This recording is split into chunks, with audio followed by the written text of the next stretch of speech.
Boom, boom, boom, boom, boom, boom, boom, boom, boom. Ladies and gentlemen, boys and girls, children of all ages, it's Billy Boy. Billy Boy. Bart. Let's get it. Perfect.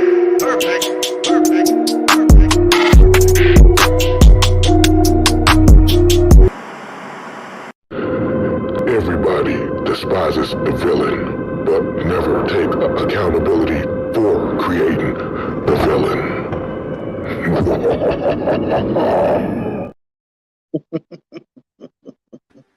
There you go. Now it feels a whole lot better. As you already know, this is Cooler Talk Monday, but we switched up the title a little bit today. As we call this, what do we call this one? Riddle me this.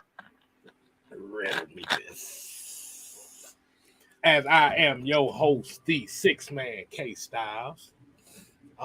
As you see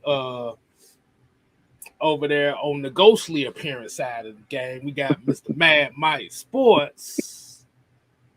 He'll be right with us soon shortly. And as you see at the bottom of the screen, we have the therapist ATL. I see what y'all did there today. I see. Oh, wait a second. I see that it is empty. Yes. Excellent, Smithers. Excellent. I see. All right. So let's go ahead and get this roll call going on. Let's go ahead and get some little roll call music going on. Like I said, we're gonna put a little throwback on. We're gonna give Mike a little cooler talk going on here. Cool talk music. Hey, so let's go ahead and get this roll call going, man. And as you already know, the first roll calls of these shows goes to the members only, and then we're gonna go right after that. So definitely shout out to Mr. Adamfield in the building. What's going on, homie? Darnell. And let's see, we got other members in here. I thought I saw another one. Where we at? We got D. Coleman in the building as well. Shouts out to you, D. Coleman. Hey, we got Mr. Michael Walker in the building. Not that Michael Walker. All right, so those are all the members. Let's go ahead and get to the regular roll call here, man. So we got Brian Peoples in the building, ATL Leo, Miss Pamela is in the building. Appreciate you joining us, mama. We got Sonya Howe. That's my peoples right there. Appreciate you. Mama, let's get this thing done. We got Drake Murphy, William Amy, Jock Money, Eric Matt, Marquise Brown, Old Chicken Holler. We got Bubba Gump, YMOF Jamal, JB, Nick Bean. D. Sloan, Nathan Floyd, and shouts out to Ephraim Jones for the $1.99 super chat. Saying showing some love to the homies, Dirty Bird Nation. Definitely appreciate you. And we got a new member. We got a new member. Hold on. You ready? Yeah. Hold on. Pick up the pieces. Pick up the pieces. Shout out to 420 to Smoke for being the new member. Salute, bro. Appreciate it. We definitely appreciate you tuning in, man. Appreciate that. But one love. We got Lee 85, Mucho Grundy, Ghost Peppers, Rob Banks, Zid Zag. Let's go ahead and get right into the shizzo. Like I said, definitely appreciate that. So, when Mad Mike Sports get in here, I want to know how everybody's day has been so far, man. Everybody had a good day so far. I know this weather is kind of crazy because I remember it raining this morning, then all of a sudden now it want to be summertime in the afternoon. Like, what in the entire what was that? Look, I tell you what, this weather it kind of matches some of these comments and things we've been hearing all day. That's what I think. Hey man, I know, right? We got Daniel Berry Sports Highlights, Dan Bursey, Gears 5 Corey. We got the OG Big Sam in the building, as you already know. Hey, we're gonna send something for you, so you know these folks gonna be wanting to hear your take on this too. But oh yeah, you already know when OG Sam's in the building, you know shit about to get real around here. God. But climate changing like a mud for real. Like I said, y'all make sure y'all hit that like button, man. So let's go ahead and get right into it, man. I got my Ski Master Slump guy do-rag on, so just in case y'all don't see that shit. But what y'all want to talk about, man? Hold on, we got a $5 super chat from 420 to Smoke. Said Team Ridder all day, every day, baby. See, I like the way he think. That's what I'm talking about. Mm-hmm. And William Amy here is the media. I keep talking about this Lamar Jackson bullshit. Yes, it is some bullshit. I ain't even gonna tell you no lie. But first, Atlanta Falcons made a signing today. I don't know too much about this guy. I have to do more so of my homework on him. Mm-hmm. What to do? Oh, I had it poured up in my damn phone, and Joe Gazzano. Joe Gaziano sounds like one of them. He one of them Jenkins boys. Right. So, like I said, pretty much is D lineman. Y'all don't expect this to be no big major splash move. This is kind of like one of those depth piece moves, training camp body type of signings right here. So I like I said, I gotta do more of my homework on that. So I'm sorry I ain't got that much information on him like that. I just know that he plays in the trenches, so they looking to build more depth there. All right, so apparently y'all might not have much to say about this guy. If y'all do, like I said, y'all can go ahead and enlighten me on it if you don't mind. Mike, did you happen to find out anything about him? Absolutely not. He came from the planet Saskatchewan. He's an alien from outer space. That's what I get. Who the fuck knows who he is? He sounds like a pizzeria. a pizzeria. You know what? Let me see. What team did he come from? The Chargers. Okay. Bliss said he's a slower Curtis Lofton. Oh gosh. Interesting. Like I said, I got to do my homework, so I'm sorry I ain't got that much for you. OG said he's the defensive end. Chargers last action. You got 10% left on the battery. Let's go sign him. So yeah, he's from these comments, he's a fill-in piece. Right. So Lee 85 with the $2 super chat. Not one, but $2. It said Ridder's going to shock everybody. That part. Yeah. Gear 5 Corey said Graziano is about to be a special teams player. Right. Gears 5 said Gaziano is about to be a special teams player. Mm-hmm. I mean, that makes a whole lot of sense. I mean, what we've seen as far as these signings. What's up, this going in? What's up? You said something, Mike? I guess not. What's But up? That's all. okay. Yeah, we can hear you. All right. It was kind of going in and out there for a little bit. I didn't know if you were saying what's up or you just slapped the shit out of somebody in the background. But if we look at a lot of these signings that's going around in this free agency period so far, if we notice the pattern of them, they're looking to bolster not only defense but special teams.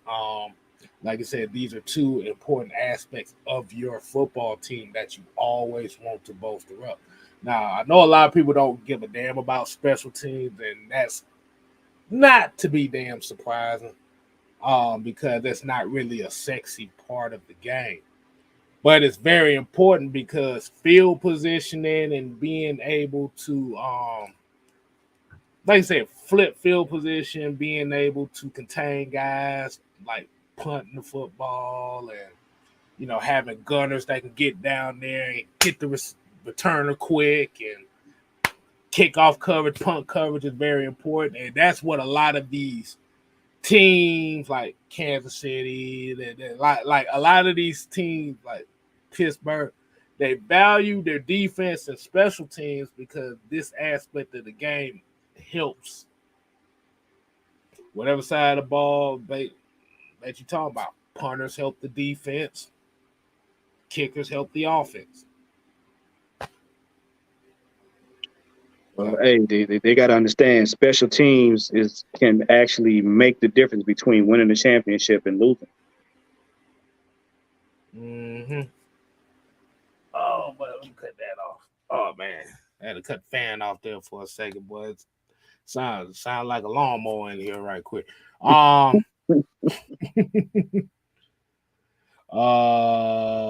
Breon Mitchell here said Desmond Ridder over Lamar is pure crack by owners and front office. Really? He's got but like I said, he's gonna have an opportunity to speak because, like I said, this is gonna be a special one tonight, so we're gonna open it up. Not yet, but stay tuned, Breon, because you could talk pretty. You could, like I said, let us know how you feel about the situation and everything. I hope you did your homework. High quality H2O plus ginger root, yeah.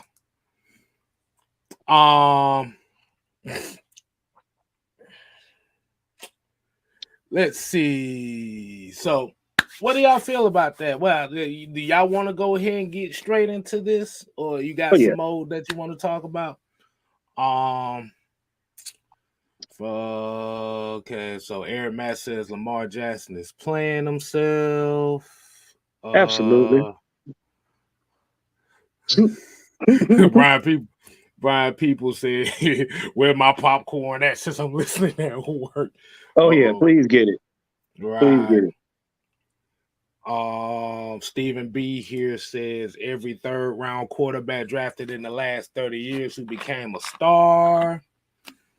I'm glad Stephen B said that. K-Style. I mean, we might as well get them what they asking for. All right, so you want to go ahead and just open it up now? Yeah. Go ahead. All right. Out the way. Okay, so I mean that is true. Like you said, you don't get too many stars out the third round. Mm-hmm. That is true.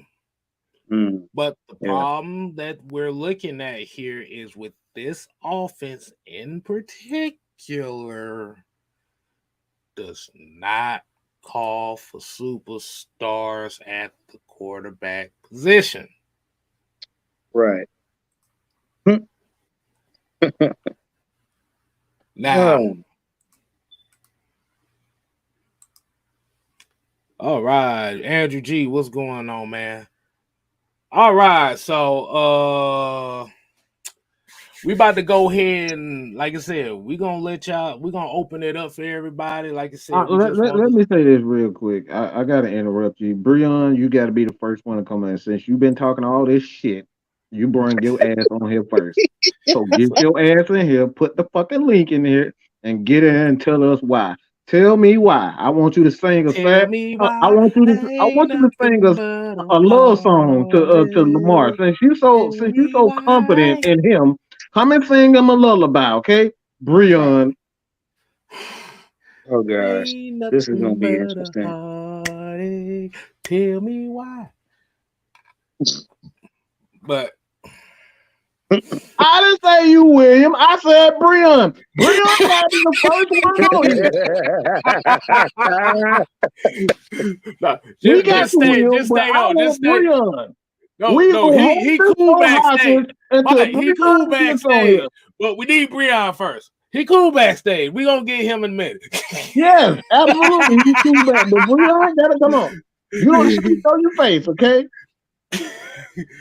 Hold on, where he made a special challenge to a certain person right quick, so he waiting on that person to come on. But yeah, I don't know about y'all, man, but for me, I'm just so over this shit right now because it's like I'm not even over talking about quarterbacks because I love quarterbacks. I'm tired of you stupid mother pluckers keep making up bullshit to fit your. I don't want to hear your fake ass bullshit. I don't want to hear that. I don't want to hear no bullshit from y'all. Making up shit that's like, oh, if he would have had Julio Jones and Antonio Brown and Tyler Algier, motherfucker, this ain't no goddamn video game. Chances are that shit ain't gonna happen. right. If he Oh, would have had Julio and Drake London and he would have been in 4,000. Look, I don't care nothing about that. No, he wouldn't. He wouldn't have been no 4,000 nothing. Because if he couldn't throw for 4,000 yards with the team he had with them weapons and those good players he had, he ain't gonna do it now. right. Y'all can come in here and y'all can come in here with your tissue crying and boo-hooing about no, he wouldn't. Okay. Is this Breon? Is this Chris? All right, we're gonna let. I don't see Breon in here. All right, we're gonna let William come in here first. Like I said, man, I'm so over this shit right now, bro. It's like, god damn, like, what do y'all want him to do? What's up, fellas, man? I ain't gonna talk y'all boys What? head on, but man, I was looking No, at you Skip good. Bayless. I ain't gonna touch on. I was looking at Skip Bayless and Shannon Sharp. They keep saying, "Oh, Lamar Jackson, he deserved this money." How he gonna deserve this money? And he needs to play a whole fucking full season. Like this shit is sickening, man. Like the thing is, man, Lamar Jackson cannot win, and he cannot throw the ball to his receivers. That's why they opt out and don't want to be with him. That's the main question is he can't stay healthy, and he don't want to study that playbook. See, like I said, here's my thing. Here's my thing going on this, and like I said,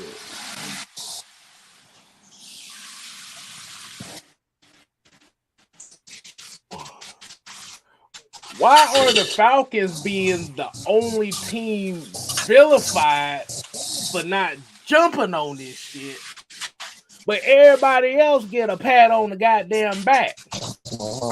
Because we're building a team. So so is the media telling us that this team is better than they hope? They better than they thought? Are they saying that this team has potential? Man, hell no. Or are they trying to sell? Or are they trying to sell some new copies of Madden 21? That Of course they are. part of that, yeah. We know Part of what's that, the real deal. We know what's We the know real what it deal. is, but yeah. I look. Go ahead, Mike. No, go ahead. They've been using a code word called exciting. Oh, selling tickets. Yeah. Hold on. Let me make sure we use the code word. Selling tickets. Superstar. Exciting. Culture. Yes. It's like Now,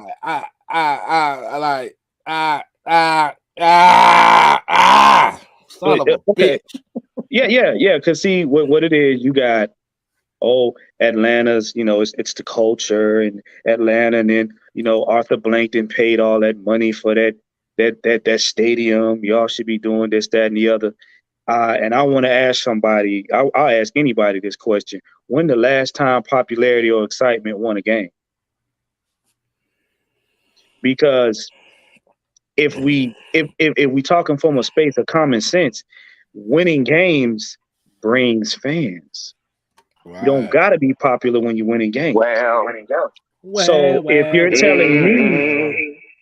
telling me that you're not focused on winning games, then basically you're saying the only way Falcons can bring people to the stadium is by being popular.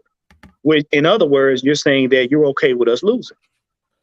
Because if you're so concerned about us winning, what are you worried about the culture for? When they've already told you and showed you what their identity is. Mm-hmm. All right, OG, man, what's going on, man? Hold on, Sam. Let me properly introduce you real quick. Let me properly. Yes, sir. So, as my friend, brother, OG likes to say, before y'all get in here, make sure you don't have your pink thong on because we ain't got time for the feelings. So, Sam, please Yes, sir. let the people know. Please let the people know before we. You all got to get off your period. Ooh, might off. Yeah, right off the bat. Get off your period. There will be no Michael Vick's sequel. There is no such thing as 2.0.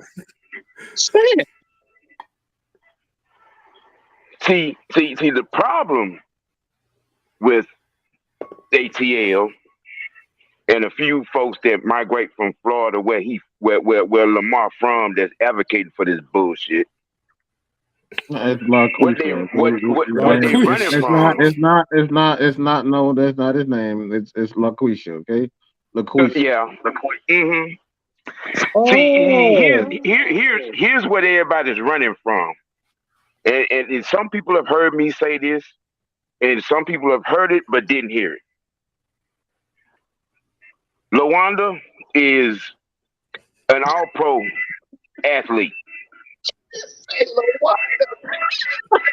But that bitch is an AAU quarterback. Damn. LaWanda. That sounds like greens cooking in a crock pot in the back. Oh my God. Yeah. Right. The AAU quarterback. He can't throw a back shoulder out route pass. Can't throw a time and seam route. But y'all, he can run though. He can run for 1,000 yards. Look, when you out here at that position and you're doing a bad Barry Sanders impression, does not make you a quarterback. Say it again, Sam. Say that one more time. Okay. You see, a lot of y'all ain't did your homework. Now I'm gonna run this one more again because you didn't hear me last week, so I'm gonna run this one more again.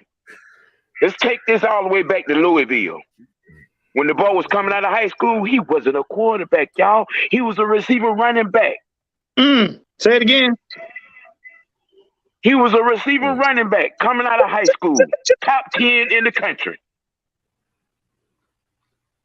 But mama decided she needed to get that paycheck, so she made him play quarterback at Louisville. Oh, damn. Y'all been hearing me saying for months, the boy wants to be a star running back. That's why he do all that running. That's why the receivers. Now, Baltimore did they due diligence. They drafted a receiver in the first round 4 straight years, and all of them left because he wasn't throwing the ball. Well, not to them anyway.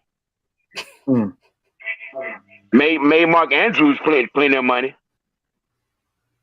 but everybody else decided, make an executive decision and go be a receiver somewhere else where they get catches, get targets. Actually have the pass plays that's ran, you know what I'm saying, actually being ran. Sam, you mean to tell me, are you telling us to our face that this man is a running back with a throwing arm? He's a running back. Oh, You ain't shit. Oh man. Hold on. We got to highlight new member. Pick up the pieces.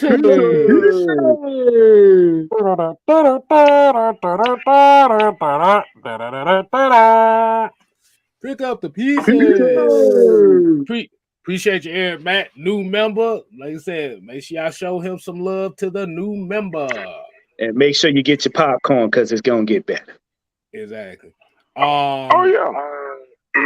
All right, Michael Bello. What is happening? What's happening? What's happening? What's I'm going on on screen with you? now. How you doing? All right, I've been wanting to get something on my chest a little bit. You know what I'm saying? So I've said this before. I heard Mike say something similar to this, but Lamar Jackson is a more athletic Marcus Mariota. You said it. You said it. So basically what you're saying, he is an AAU quarterback then. Yeah. Oh, I wanted to. Yeah. So I wanted to say something similar to what your boy just said just a second ago. So a few years ago, it's been a couple of years, I played flag football. You know, this is way after my high school football days. But there was I played in the league, and there were guys that can move a little bit, but they'll dice you up. And there were guys that can run really well. We love playing the guys that can run really well because all we know we got to do is just snatch the flag. The guys that scared us is the guys that stand there in their pocket and dice you up. Those are guys that we feared personally. Could you say that again on the remix? So, yes. So I played in flag football, and the guys that we played, I played cornerback mostly. Sometimes I played safety, but mostly cornerback. As a cornerback, the guy that we fear the most is the guy that can stand in the pocket and dice you up. They can move a little bit, but they'll dice you up, dot all over the field. The guys that we didn't fear, we know all we got to do is snatch the flag with this guy because he's AAU quarterback. He can run. He's very athletic, but we're not afraid of him going over the top of us, or if he throws it over the top, being accurate. Right. Because that ball is going to either get picked off or it's going to hit the turf. Like, You better see it. So, I mean, I just wanted to say that I don't get the hype that the media and some of these fans are pushing with Lamar. It doesn't really make a lot of sense to me. I look at what Desmond Ridder did in those last 4 games. He got better every single game. He continued to progress, and the fact that our coaching staff and the front office showed confidence in him is supposed to be a bad thing. That we, are showing confidence instead of selling the farm to go get Lamar. Like they're like, how dare the Falcons not go after Lamar Jackson? And I also one more thing. I'm gonna get off of your thing. I know y'all on the time, but say this last one thing. People always bring up the Michael Vick comparisons. I love Vic. Don't get me wrong. I love Vic, but we never had a back-to-back winning season until we got a guy that can stand in the pocket. Yeah. Hey, can I ask you a question before you go? Yeah, what's up? And correct me if I'm wrong, but it seems to be that they want us to pick a guy that can't get out of the first round of the playoffs. Right. To come here to help us get in and not get past the first round of the playoffs? I mean, does that make sense to you? No. Because the reason I'm asking this question, because when you had the same conversation, but you put it on Mariota, now we want to talk about stats. Right. So I'm just asking you because, maybe I don't know what I'm talking about. I'm not a guru. I just need to ask somebody else that question. Stats go out the window with excitement. When there's excitement, stats go out the window. Hey, hold on. Hey, I want to introduce you to one of my other OGs around here. If y'all don't know who this is at the bottom, this is the Don, what up, bro? What up, Don? This is one of the guys that helped me as well. So what's happening, Don? Not much. I'm just here for a second to just talk common sense to some of these fans. Hey man, it's at a premium today, bro. We glad you here. Uh-oh.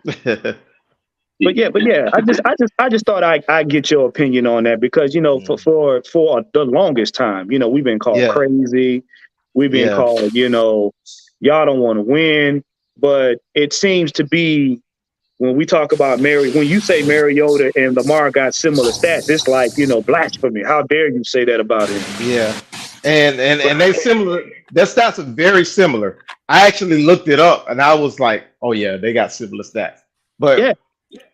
And as far and they always bring up, well, they just say two things. It's his system doesn't fit him, but the same coaching staff was throwing for over 4,000 yards with Joe Flacco just a year before he got there.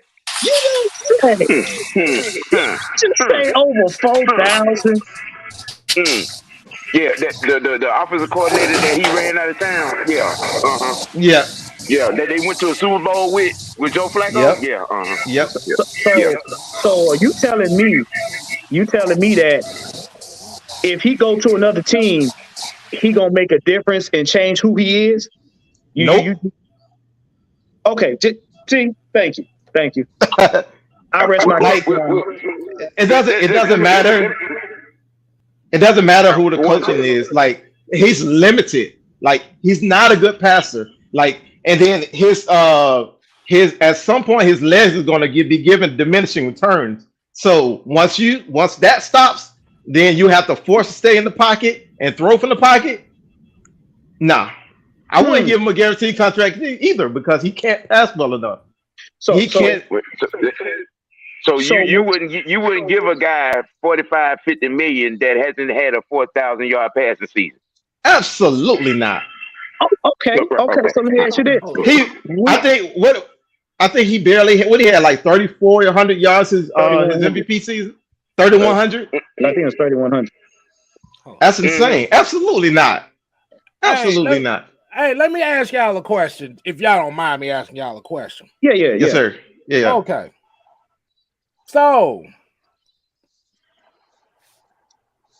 when we're talking about the Falcons and the situations in the offseason, I saw Anthony Wright put in it because he's been saying this for a little while as far as they said they haven't named Desmond Ridder the unquestioned starter yet.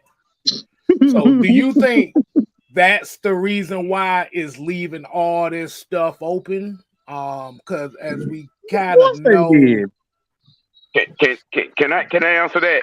Go ahead. No, Sam. No, Man Mike has not had an opportunity to speak right now. Man Mike needs to speak on this real quick, okay? So yes, the hell they have. Yes, the hell they have. They have said it. If you use that little thing or that, depending on who you are, it's big or it's little. Okay, this depending on it's big or it's little. But if you use that thing between your eyes, right between your head and the cranium and all that, that thing they call the brain, your head, your logic, all that. If you use that and say, all right, if they literally say that Taylor Heineke is coming to be the backup, what the hell does that mean? They literally. The man literally said, "I'm coming here to help Desmond Ridder get acclimated to the NFL game as his backup." The man literally said that in his press conference, in his tweet. I mean, how much plainer can it get? I mean, the Falcons, before they even signed Taylor Heineke, they literally been telling you all offseason what their plans was. I remember, Terry Funno, he did an interview a couple months ago, and they was asking him, I think Myles Garrett did it, and they was asking him who stood out to him maybe in some previous combines and stuff, interviews. They said Desmond Ridder. Like, unquestioned, Desmond Ridder stood out the most to him. So I'm like, if you take all the interviews, all the stuff that they've said, all the things that they talked about, they've clearly told you what their plans were. But then but Lamar though. So basically, what it just sounds like is y'all want Ice Spice. That's what it sounds like. Yeah. That's a big word. Trammell, what's going on, man? Real quick, man. Go ahead, What's happening, man. man? What's up? The whole What's happening, man? What's happening? Shout out to the chat. All I really want to ask, right? Because all this stuff came up today, just because he said that, you know, he requested to be traded on March 2nd, right? Nobody knew about that shit, right? Yeah. Well, So I it's think just like I think it's GMs knew. I'm saying that we didn't know, but I think NFL GMs knew. Yeah. Maybe so. But it's just like we on this roller coaster ride again. It's just like the site for the Falcons, the site I can't remember the name of it, but they brought that shit back in again. Like we should trade for Lamar. It's not really no content creators as far as the real Falcon fans. It's the other site. Yeah. And they were saying, like, you know what I'm saying? They keep doing this shit, man. It's just like, why? Why do they keep doing this shit? They not even a part of us like that. You know what I mean? And it's just like they got like 10,000 subscribers, man. It's just like, to anybody who listening right now, I feel like y'all should really unsubscribe to that channel because all they do is cause confusion, man, within the organization, in my opinion. Yeah. You got a few. See, the problem is, and Mike said it before, content creators, we have the charge. We are responsible for making sure we put the actual truth up front and in fans' face constantly. Yeah. The problem is, and I appreciate that. And I appreciate that. The problem is, you got a lot of people now, i.e., certain content creators, because everybody ain't got their head on straight, talking about we need to go ahead and make a lottery move or just see what happens. You know, see what will happen. You mean to tell me you gonna gamble $200 million on a let's see?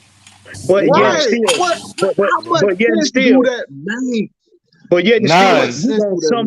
you gonna sum up a man's whole season in 4 games.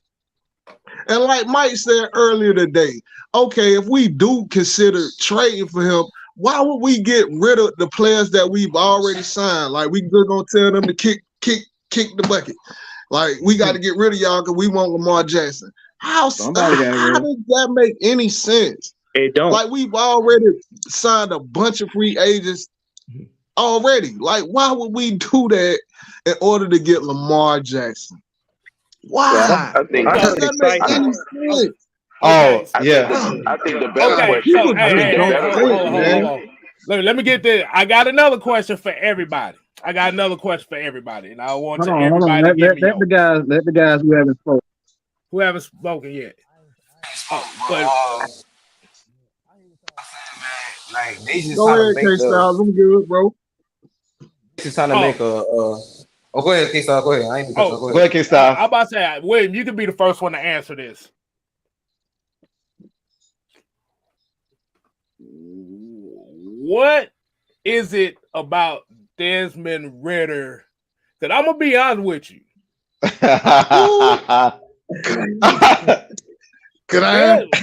somebody that ain't been in the league long, he's getting Matt Ryan heat right now. And Can I answer? Could I? Go ahead, whoever wants to. So let me finish. I'm gonna tell you why. Why do you think it really is? Like, what is it about Desmond Ridder that people don't like? I'm gonna tell you why, bro. Because he not flashy. He handle he like Matt Ryan. He just like Matt Ryan. Yeah. He just can run and he can escape the pocket. He just like Matt Ryan. He the same type of motherfucking quarterback.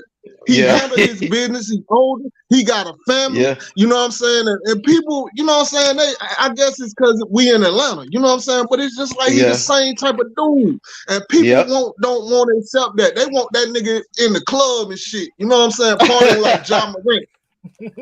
Right. That's exactly what it is. Right. He ain't that type of guy. This man got a family. He got a daughter. You know what I'm saying? That man, he on principles. You know what I'm saying? He handling his business. That man right now probably watching film right now. He probably watching film right the fuck now. That man is a business. He a businessman because this is a business. You know what I'm saying? It's just like a lot of motherfuckers who come into the league, they don't understand when they're young, is that, man, this is a fucking business. And I hate to curse, but it's a business. And a lot of players don't look at it that way. So it's just like, you know what I'm saying, with Desmond Ridder, he quiet, he low-key, but I promise you that man somewhere in the training room, that man somewhere in the room viewing film, he listening to all this shit. You ain't heard nothing from this man. Cause he staying quiet, cause he like, motherfucker, I'm gonna show you exactly what the fuck I got going on when the season starts. I'm gonna show you. He know Tyler Heineke not no threat. Tyler Heineke already came out and said, man, I'm just backing this man up. I'm just backing him up. That's it. Now, why would they go and ruin everything, right? They know, they understand exactly what they got going on. Why in the fuck would they ruin everything and go and try to get a fucking Lamar Jackson? What kind of fucking sense do that make? It don't. What kind of sense do it make? Can I ask a question? Hey, can I respond real quick? Also, everything he just said, he just like Mike Ryan. But also, the other thing is his G just like Matt Ryan. Matt Ryan's a white man. Desmond Ridder's a light-skinned man. He's not dark enough. Let's just say it. He ain't dark enough. That's a fact. Oh, yeah. But that shouldn't even matter. But that type of stuff shouldn't even matter when you're a football fan. You don't look at color. But you got to understand. If you're a true football fan, you don't look at no doggone color, man. Come on, but those are not real fans. Those are not real fans. If you listen to what they say, we say code words. And when they want to use the word for color, they mean culture. Color is substituted for culture. Right. Yeah. You know what I'm saying? Man. Yeah. Now, but see, when you do them like we do them and get them directed, and you know what I'm saying, out there in the spotlight, and you just why don't you just say you don't like Desmond Ridder because he ain't dark skinned enough? But better yet, to even flip that, ask yourself a question as a fan. Ask yourself a question as a fan. Why would you want to pay somebody that hasn't progressed past their third year in the league? Yeah. Exactly. That was the other thing I was gonna say. Lamar his game has not evolved. Like he's the same quarterback. I remember real quick.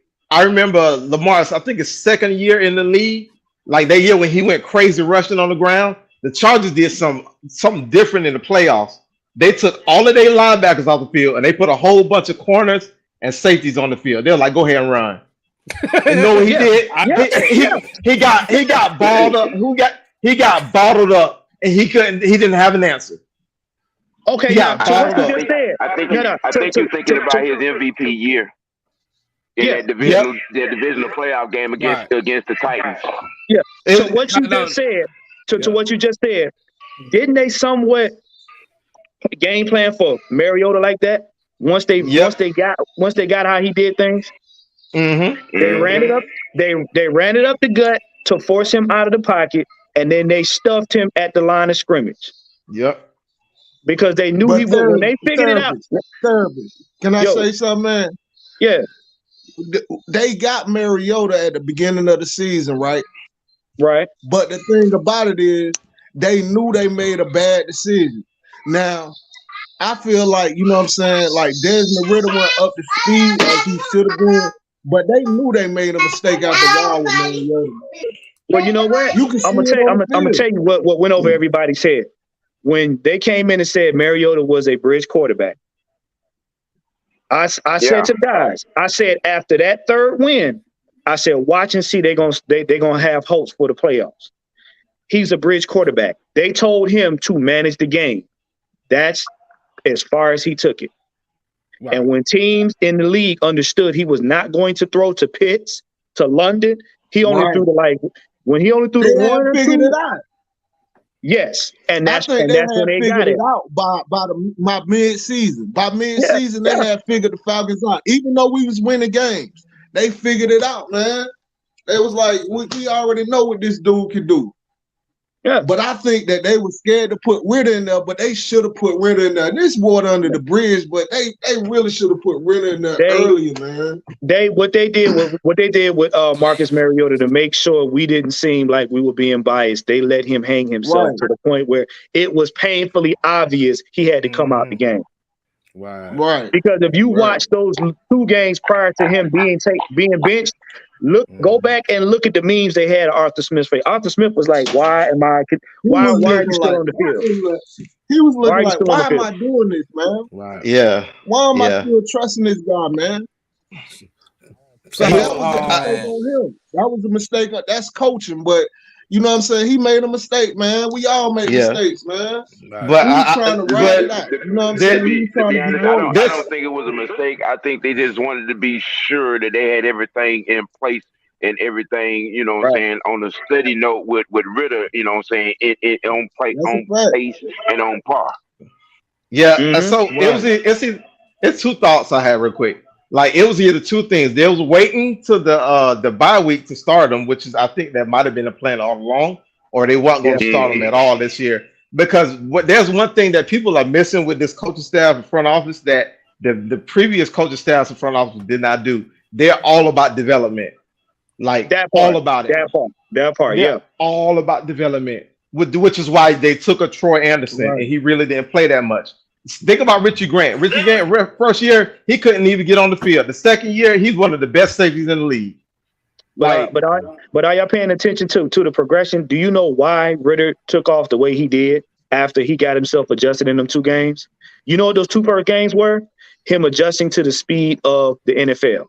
That was his introduction. Right. You know why he got better? Because he sat for 13 games and saw how not to do it.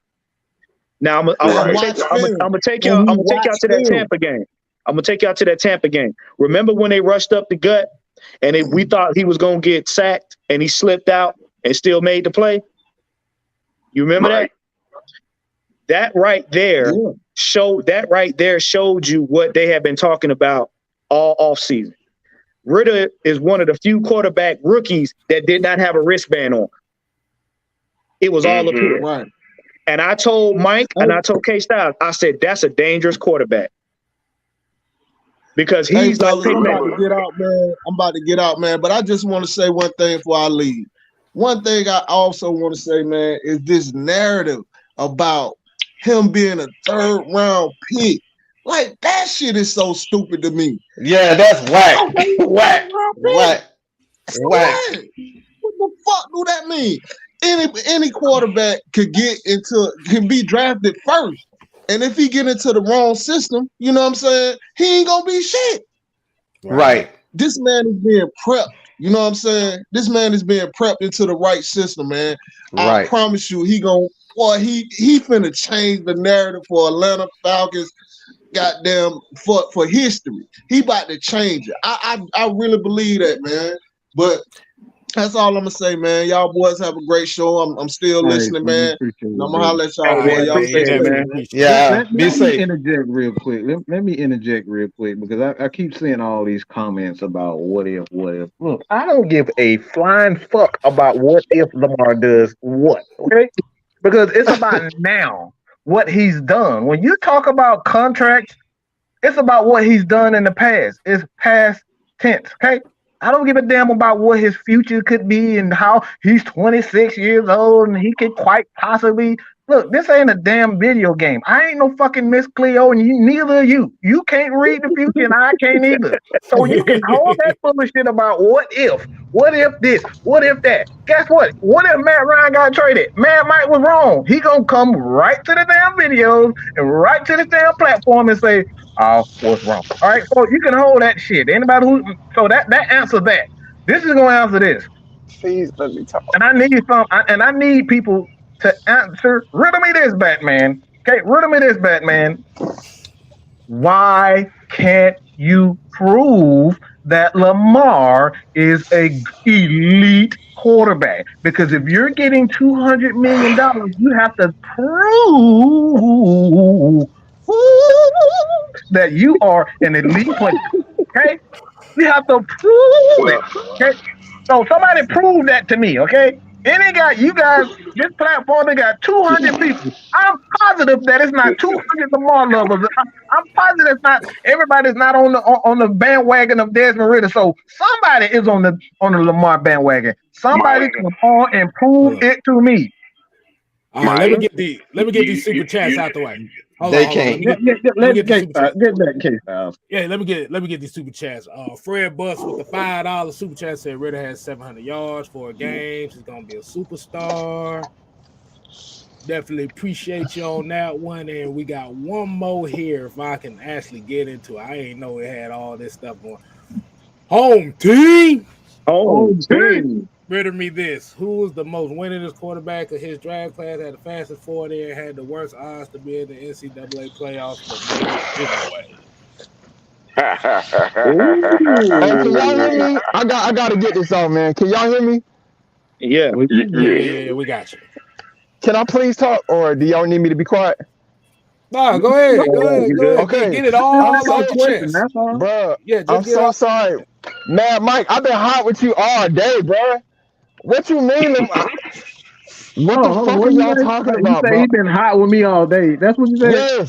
Yes. I've been hot with you since earlier this day, man. Y'all disrespecting an MVP for a nigga that threw 700 yards in 4 games against scrubs. What is y'all saying, man? Oh wow. Okay. Hold on. No. I just got a question. That's all. I got one question. Oh my god.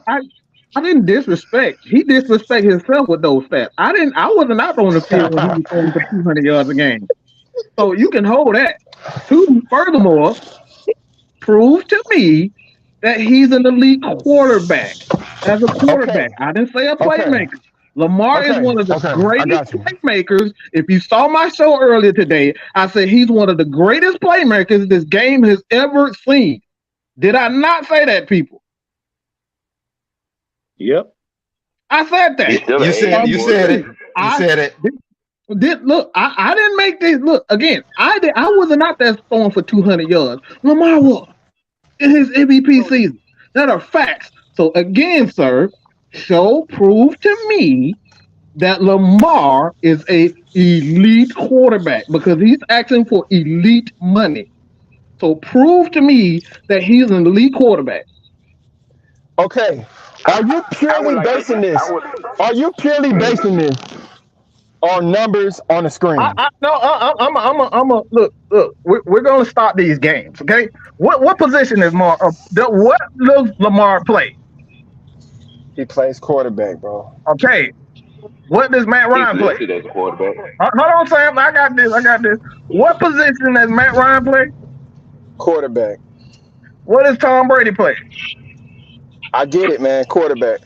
So, okay, prove to me, are those guys, would you say that Tom Brady, because a lot of people, would you say he's elite? Yes. Is Tom Brady elite? Okay, yes. So he's an elite quarterback, right? Yes. So is Matt Ryan elite? No. Would you say? No. Hold on. I knew you was going to say that. That's why I threw Matt Ryan out. All right, we're going to use Tom Brady. Again, if Tom Brady is an elite quarterback, what does he do elite? He passes the ball. So compared to Lamar, if Tom Brady is elite, show me with Lamar's stats that he's an elite quarterback. Can you do that? You're leaving out. You're leaving something out. No, we're not leaving. We're not playing the game. The greatest coach of all time. You can't leave that out. You cannot leave that out.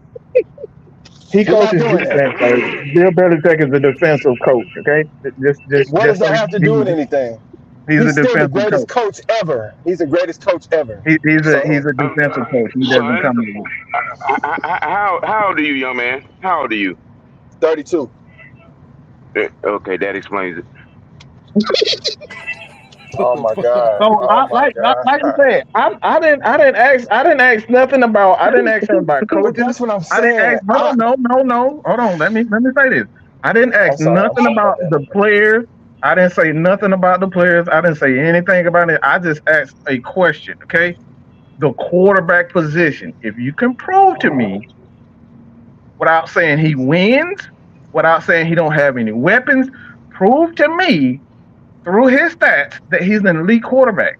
That's all I asked. But I didn't that's ask the for nothing. I didn't ask for nothing Oh else. my God. But that's the problem. You're leaving out context, bro. How can you negate the fact that the wide receivers in that system don't even like it? How can you negate Why? that? Okay. You got a valid point How, there. But how let me can ask you you this. negate the fact that he's playing with scrubs at wide receiver? So Let me ask you. The Let me ask you Baltimore this. Ravens, the No, Baltimore Ravens, hold on. Let him the finish. Baltimore Keep going, Ravens have Chuck. only no Keep listen. going, Chuck. The Baltimore Ravens have only had 2,000-yard wide receivers in the last decade, Torrey Smith and Hollywood Brown. So, like, we got to be honest about the Ravens. They value defense. They don't value offense like that. Oh my Can I God. ask a question? No. Can I ask a question real quick? Hold on. Let him finish. Y'all, let him finish. No, Okay. go ahead. Like, Okay. this is not the Chiefs. This is Okay, not no, the I'm gonna ask a question. Falcons. No, I'm gonna ask a question. The year that Joe Flacco won a Super Bowl with the Ravens, who was his wide receivers? He had Anquan Bolden, arguably a Hall of Fame wide receiver. He had Torrey Smith. Mhm. Can somebody pull it up? Because I'm driving. I can't think of the rest of them. No, I can't think of the rest of them off the top of my head. Yeah, But you know what? He also had a great defense. Here we go. You got to bring the whole thing into play. Like, don't just single out Lamar. Okay, wait a minute. So Okay, has Lamar not? Flacco's passing yards. You added Flacco's passing yards. Come on now.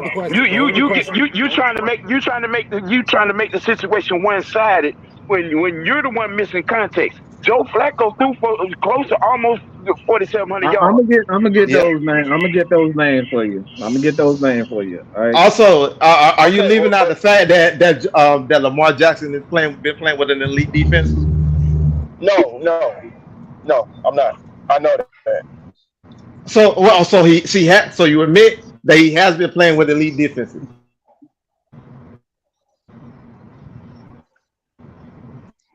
Did we lose him? Oh, yeah. I think we lost him. I'm right here. Can y'all hear me? Okay. Yeah, I'm here. Can y'all hear me? So do you admit the fact that Lamar has been playing with elite defenses? Yes, he has been playing with elite defenses, but what does that have to do with the offense? Do you also do you know that in his playoff games that most of those games he threw for about 150 yards or less? Yes. What do you want him to throw to? That's my point.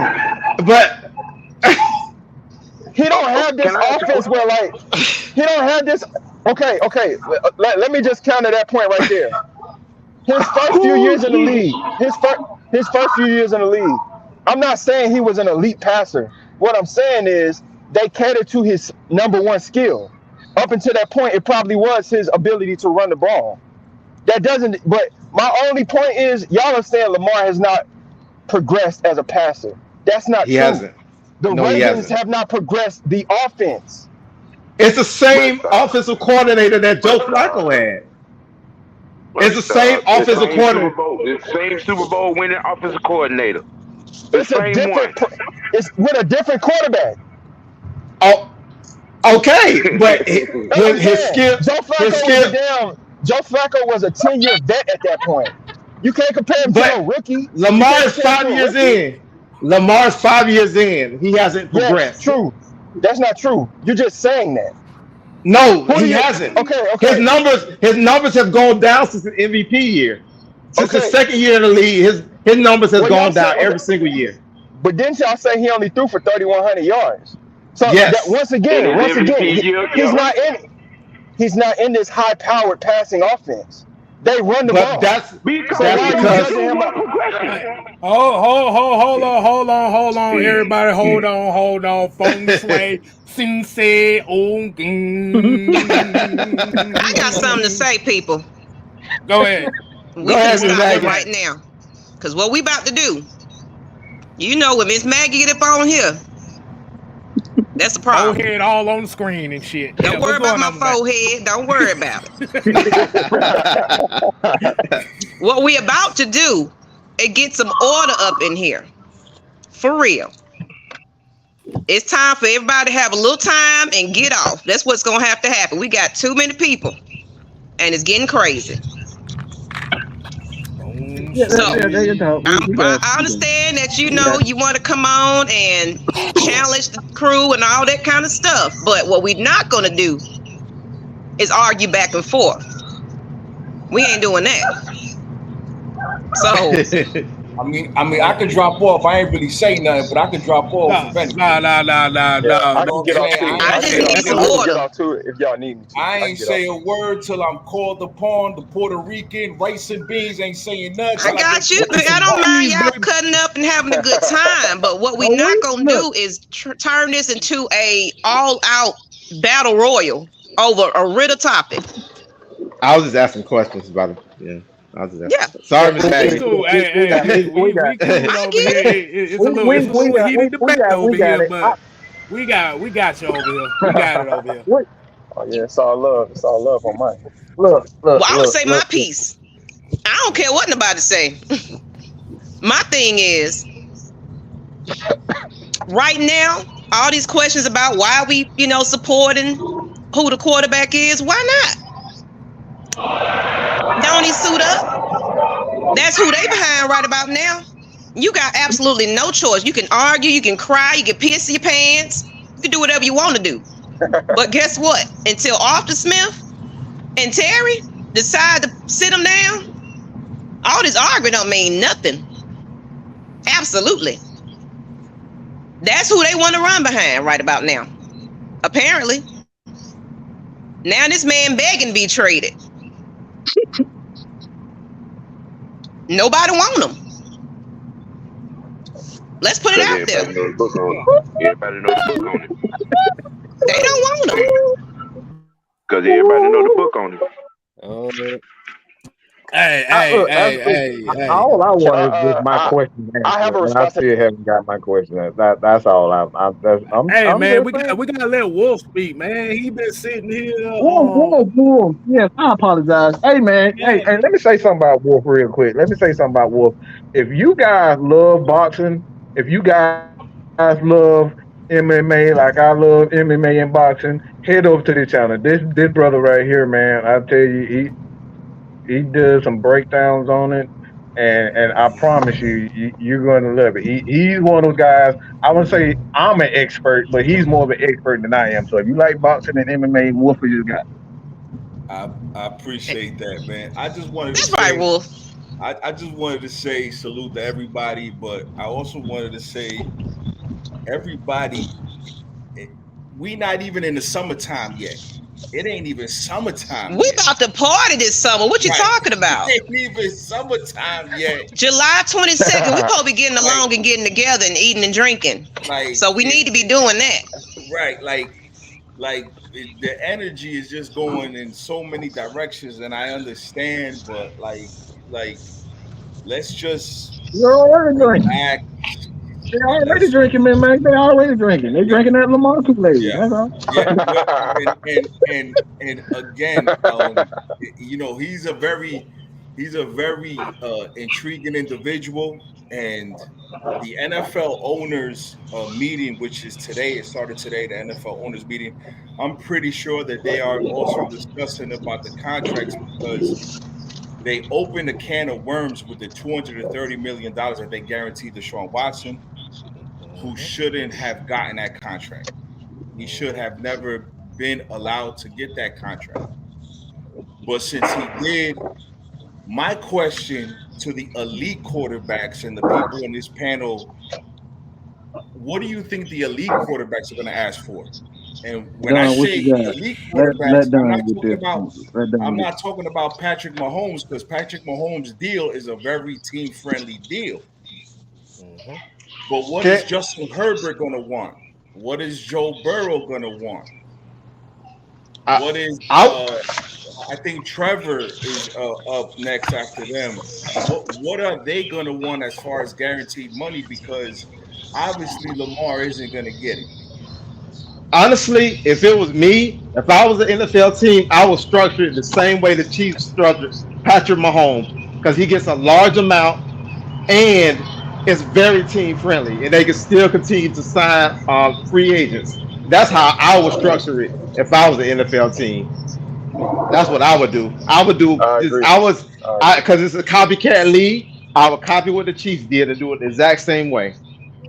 Because you can come back in like 2 or 3 years and restructure it anyway. That's what I would do. But again, everybody doesn't have the endorsements Patrick has. So again, let me say this. Let me answer that, Wolf, real quick. Let me answer that. It don't matter what they think because it's not their money. That's what I was alluding earlier today. They can want all they want to. That doesn't mean you have to give it to them. And this is what Lamar is learning right now. This is why teams don't want him. They don't have to. And this is what players have to understand. Like we got players that are making literally $800,000 a year, but we up there complaining about Lamar not getting $300 million. It's bigger fish to fry than worry about Lamar Jackson. And this is what the NFL understands, but players don't understand. They don't want to understand that. Why? Because they are the spoiled kids. They the rich kids on the block. They getting all the money. They getting all the bread. They getting all the girls. They getting all the TV time. You don't see. When the last time we had a special on our long snapper? Anybody want to think how many specials that we haven't seen on our long snapper? Don't nobody know who the hell the long snapper is anyway. That's the whole point. So that's what I'm saying. At one point, it was cool. Cool. Man, they had me lined up in line snap. He was the MVP of this Falcons team. For weeks. Right. Weeks. It's bigger fish to fry. So it's big. Hey, Don, you there? You still there, Don? I don't think. Yeah. All right. So, like I said, man. I'm happy for Grady Jarrett. That's what I'm happy for. I'm happy for Grady Jarrett.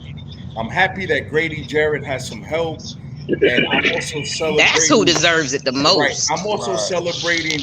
I'm also celebrating the players around the league that deserved and earned the money and the contracts that they're getting. That's what we should be celebrating. We shouldn't be celebrating about a guy that's not even on our team. I don't even know why we're wasting breath on a guy who's not going to be on our team. Let's celebrate the guys that are on our team. Let's celebrate the stories that are on this team. Let's celebrate these head coaches that are on our team right now.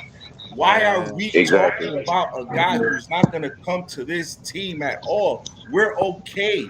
The marketing department is going to be fine. The advertising department is going to be fine. The checks are going to clear. Arthur Blank is going to pay everybody. What are we talking about? Let's pop some champagne and let's chill out. Thank you. But that's the problem. We've been losing for. Why are y'all so comfortable? We've been losing because we trust the process. Hold on. Sam? Yes? This is your department right here. Okay. Well, I'm going to piggyback off of something that Wolf was saying a little while ago when he was talking about the quarterbacks that are going to come up for deals. Well, the difference between those quarterbacks like Joe Burrow and the Herbert from, the Chargers, those guys are earning their quarterback checks because they play the position of quarterback. They're not wannabe running backs out here masquerading as quarterback. Okay. I asked the question again. Why would you want to pay a guy who does not even have a 4,000-yard passing year in his resume?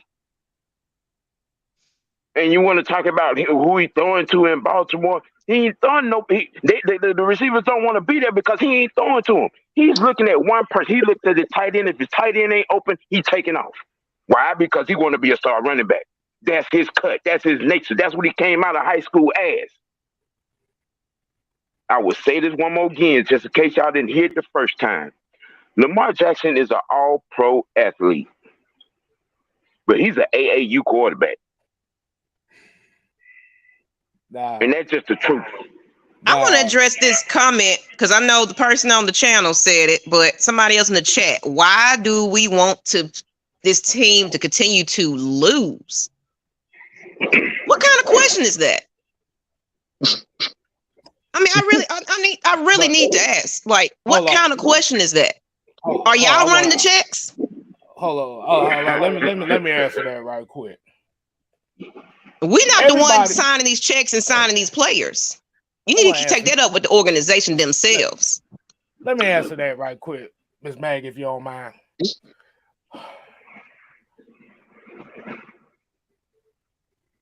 I'm sure everybody here is Falcon fans. Rather we agree, disagree on where the direction of this team is going. But this is exactly what I've been talking about as far as the divide. It's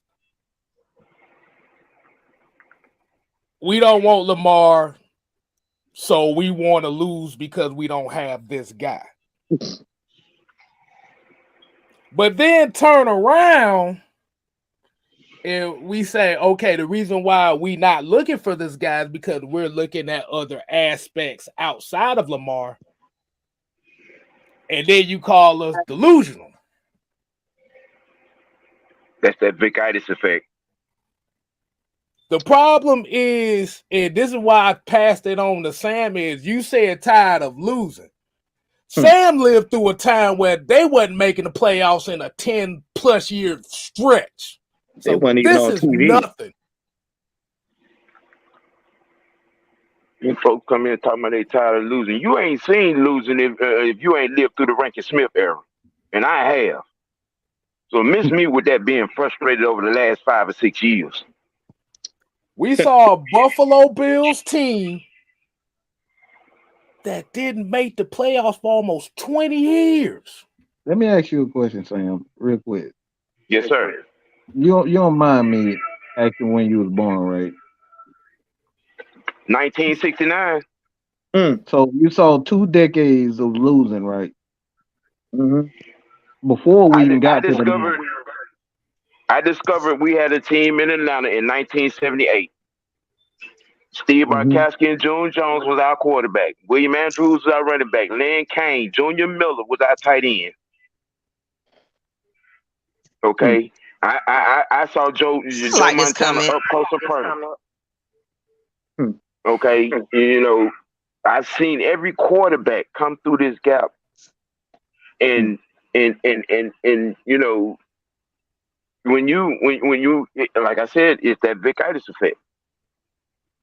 You want to look good as long as you've been excited. Anybody that's, if you look like Vic, run like Vic, do music videos like Vic, that's what they want. Can I say something? Can I say something? If it's okay. Go ahead. And this for everybody on here. You don't know frustration or pain unless you done lost 4 Super Bowls straight. Ask people in Buffalo. You don't know pain. You don't know frustration. You don't know giving up until you done lost 4 Super Bowls straight in an era where there was no salary cap. In an era where a coach could say, I want him, and build a super team overnight. Jerry Jones. And let me ask y'all a question. When the last time excitement won a Super Bowl? I'll wait. When moving the chains should get you excited. Running the ball should get you excited. Playing good defense should get you excited. Now you want a quarterback back there doing a bad Barry Sanders impression. But the question is though, you guys want us to have a guy that we just pretty much got rid of that's just a little bit more exciting in your opinion. Yeah, he had an MVP season. Mariota got to the playoffs, just like he got to the playoffs. It was, you're basing his whole reason for being here off of one good year. And I still ask you the question. You want us to get a man that can't get out of the first round of the playoffs to come here and help us get into the playoffs and get beyond that? How? Because he hasn't proved in all of the time he's been here that he can get past that right there. And we almost got to the playoffs twice with a subpar team without him. Let me ask somebody in the chat a question. Brown, Marquise, whatever the name, I apologize, but Brown is the last name. Everybody keep saying that the disrespect for Lamar is outrageous. Where is the disrespect? The thing that we're stating is something that you're not trying to hear. No one here said Lamar sucks. Not one time did anybody say Lamar sucks. We say he's not a great passer. Okay, those are completely different things. Okay, Lamar is an excellent playmaker. In football, that's good enough for Lamar is good enough to get you an NFL championship. Okay, let's just state that Lamar Jackson is good enough to win you an NFL championship. So let's make that clear. But when you talk about the disrespect, you say the disrespect for Lamar, and we bring up reasons why we compare him to said quarterbacks. We're not going to get into that. But why is it that when we talk about the truth, which is his stats, like I said, Matt Mike ain't had nothing to do with them stats. I ain't had nothing to do with them stats. The offense coordinator have nothing to do about them stats. Lamar was the one on the field throwing the ball. Lamar was on the field making those plays with his legs, his arms. Lamar with that. I can call a play all day, but that don't mean it's going to be successful. The player has to make the play successful. So we can do all this play calling all day, all we want to. But I ask you again, what and how exactly are we disrespecting Lamar Jackson? Telling the truth. Facts ain't disrespect. To do. So It's funny when they dismiss the stats, but you know what I'm saying, they call Matt Ryan's entire career garbage stats, you know what I'm saying, but they dismiss the whole aspect of Lamar's game. I mean, the irony of the dismissal is just sideways. you know, But if his receivers are not getting open, what do y'all want him to do? but listen, you you said that you're tired of losing, right? Okay, so if you're tired of losing, right, then it goes back to the organization, right? It goes back to the organization. And Mad Mike, K Styles, OG, the AFN crew. I wish Maggie was here because I would like to read something to everybody here when it comes to the organization. Your organization that nobody has spoken about yet, that I've been waiting to even shoot my own video, but I'm going to do it right here, and I'm going to shoot myself right here. Your organization has failed us then. The organization that you cheer for has failed you. Because a mission statement in business is the most important message that nobody here has spoken about on any stream. But the Wolf is going to give it to you. Through the values of brotherhood, teamwork, community, and purpose, we strive to grow the game of football through our youth, support our communities, through giving back and winning championships for our fans. Together we fight, together we win. Guess what?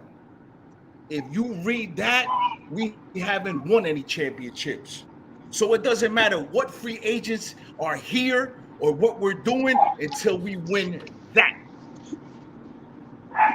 Because we do more fighting amongst ourselves than coming together as fans. Mm-hmm. We do more fighting.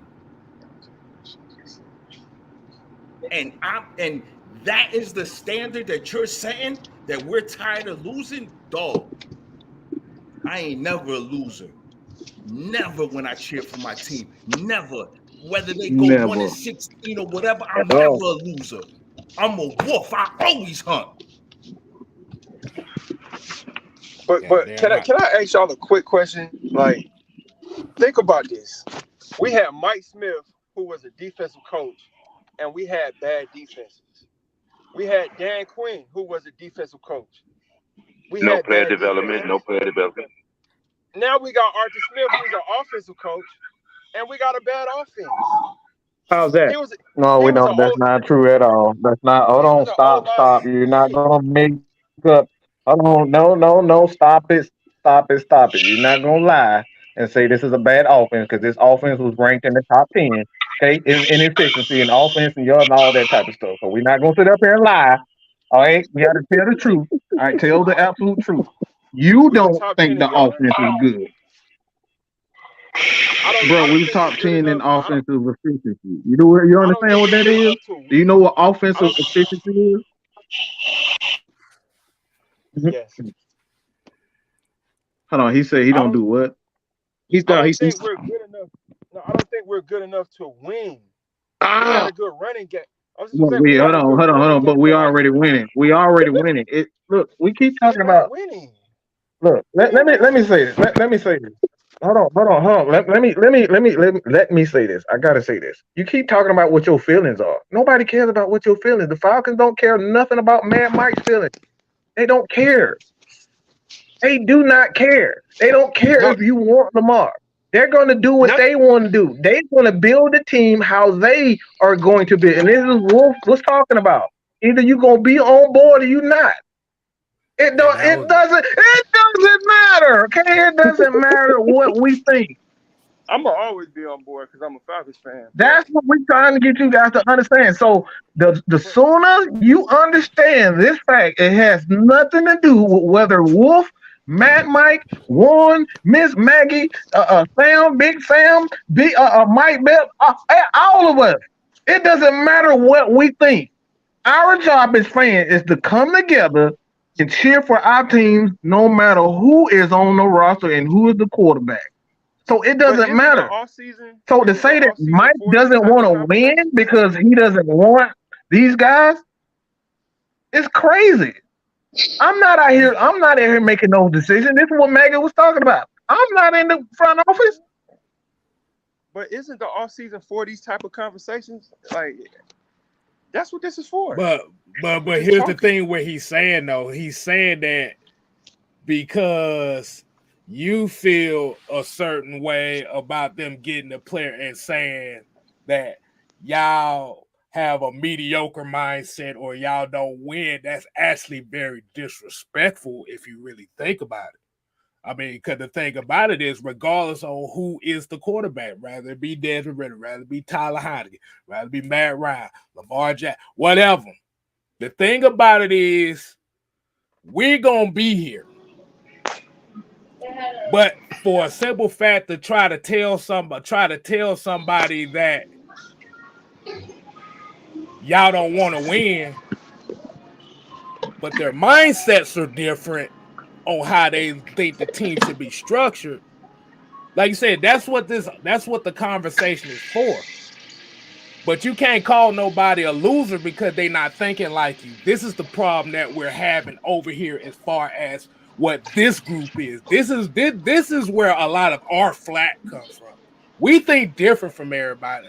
Like I said, it's not the most popular conversations. It's not the most popular topics that we talk about. But the thing is, we're going to have a conversation. This is what the conversation is for. Like I said, we bring you on here for the conversation. You know why? Because now we get different aspects on how we think. But if you're coming up, and like I say, it's not just you. It's not just you. But we get it all the time. So if you're going to come, if people like you come to Juan, Mike, Wolf, Sam, Mike, Don, and say y'all have losers mentality because we don't agree with you. See, this is where the divide and this is where all this bickering and bullshitting is coming from. Yeah, I'm not trying to disrespect you to anyone. No, look. None of our opinions collectively, and that goes for all of us in the fan base, like Mike said, none of our opinions collectively will determine the outcome of this team. at all. Never has, never will. Those that say that we're losers or the team is losing because we're not making certain moves, well, I mean, you got a right to your opinion. That's your opinion. But when we come on here and we ask people for stats, we ask people for, players' numbers and situations and watching film and stuff like that and habits and intangibles, it's because we want to give y'all an opportunity to see what we see. We're not just on here saying this because, we just like this player. We're saying this because this player does A, B, C, and D. And the thing is, people get their emotions tied up and stand out front and say, well, because I feel like this is the way it is. No, none of us have that. None of us at all. Because if that was the case, if that was the case, wasn't the narrative last year we were 2-15 and we went 7-10, and you still have people saying we had a bad season? And technically, if you look at it statistically, that's an improvement. But because it's the repeat of last season, people say it's a losing season. Well, don't you think that the Chicago Bears would have loved to be 7-10? Yeah. You see what I'm saying? So I guarantee you their fans is probably bickering about that too. But at the end of the day, like you said, we're going to ride regardless. And if we're going to ride regardless, hey, we got to uplift the people that we supposed to be riding for. Doesn't matter how we feel right now, because I can guarantee you right now, your mentality about this team will change if we win games. Guaranteed. Your emotional state right now about this team, the frustration, all that'll go away if we win games. We win one more game than we get right now. We get to the playoffs this season. Your mentality gonna change. Mm-hmm. Trust the process. I bet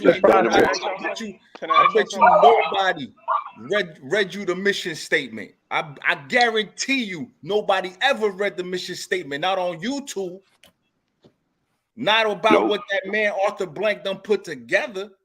I guarantee you that. So when you say loser, nah, fam, never that. Never. And I respect everybody.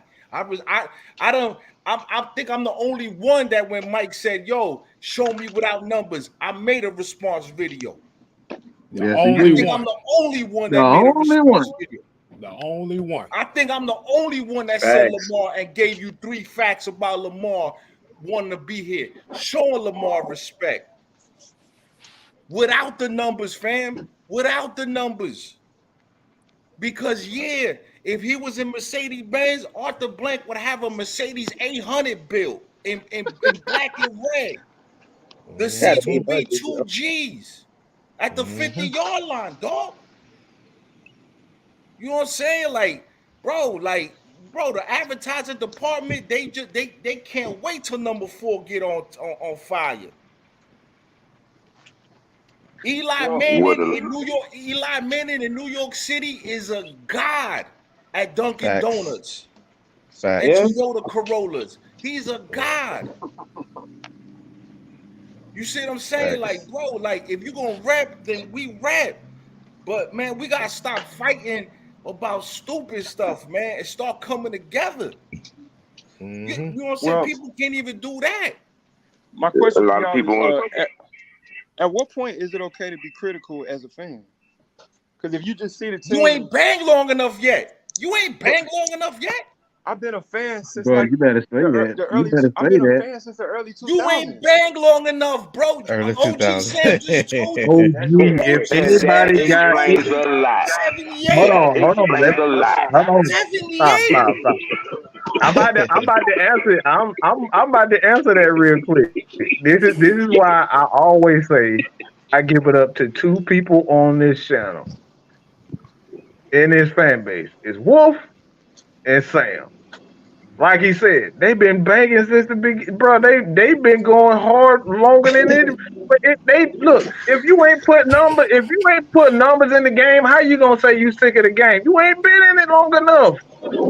I've been in it since the 70s. I've been in this game since the 70s. You ain't been to Giant Stadium.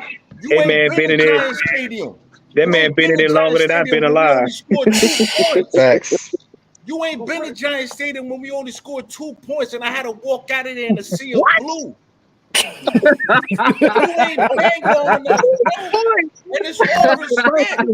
You ain't bang long enough, bro. But what does that have to do with the fact that we make decisions Listen, that don't you make ain't put sense? your time in. Your time is coming. Your time is coming. All due respect, your time is coming. But when Oh man. you done been through the Oh, trenches, boy. I done been in Tampa when Sean King was the man. When Sean King was the man. Yeah. When Sean King was the man, bro. You got to get around a little bit. That's why I always say get your life up, not your likes up. I done been in New Orleans. We just supposed to I done support been in New Orleans. I done Here- been in New Orleans. we just supposed to support the here- team even when they do things we You don't ain't been agree with. around long enough. All due respect, you ain't been around long enough. All he's See, saying is all he's saying is we've been around, we've seen it long enough to know you got to trust the process. Because you got to think in 2016, nobody thought we was anything either. Real talk. In 98, nobody thought we was anything. Trust me. Dan Reeves. Nobody saw that coming. But we have shown a lot of potential to be great. You got to trust the process. And, it's not easy. Nah, it's not easy, especially being down here when you got other people telling you your team ain't what it is. Nah, you trust me. Oh, trust me, I get it all the time. I get it on the college side too. So I get it worse. Them first 3 years after that 2016 season, that wasn't no picnic. Trust and believe it wasn't a picnic. But we've been here long enough to know that it's been far worse. Like you said, there was a time where Atlanta, you couldn't even see your team on TV. You had to listen to it on the radio. The only thing you could get in Atlanta was the Braves. You couldn't see the Falcons. WSB radio. You couldn't get the Falcons. So Can I ask y'all a question? Like, from a team building perspective, I ain't trying to tell nobody that if I'm over 45 or 50, I ain't no gatekeeper neither. I'm not a security guard in this panel. I ain't no gatekeeper. But what I'm saying is I've been rocking. Can't nobody tell me nothing. I've been rocking, bro. When you go to Foxborough, and you the only Falcon fan there after the 28-3, come talk to me. Come talk to me, because I got family in Boston. I got Falcon fans in Boston that live in Boston. I gotta deal with that 28-3 every day. Come talk to me. Okay, well, can I ask y'all a quick question? Let me just ask y'all this one quick question. I'm gatekeeping, bro. Hey, I'm about to say Dre Jungles. If you want to come on and say something on that, the floor can be He gonna yours. sit in there typing like he doing. He a real good type, but he's glaring. Clarence is a real good. Here's the eyesight problem.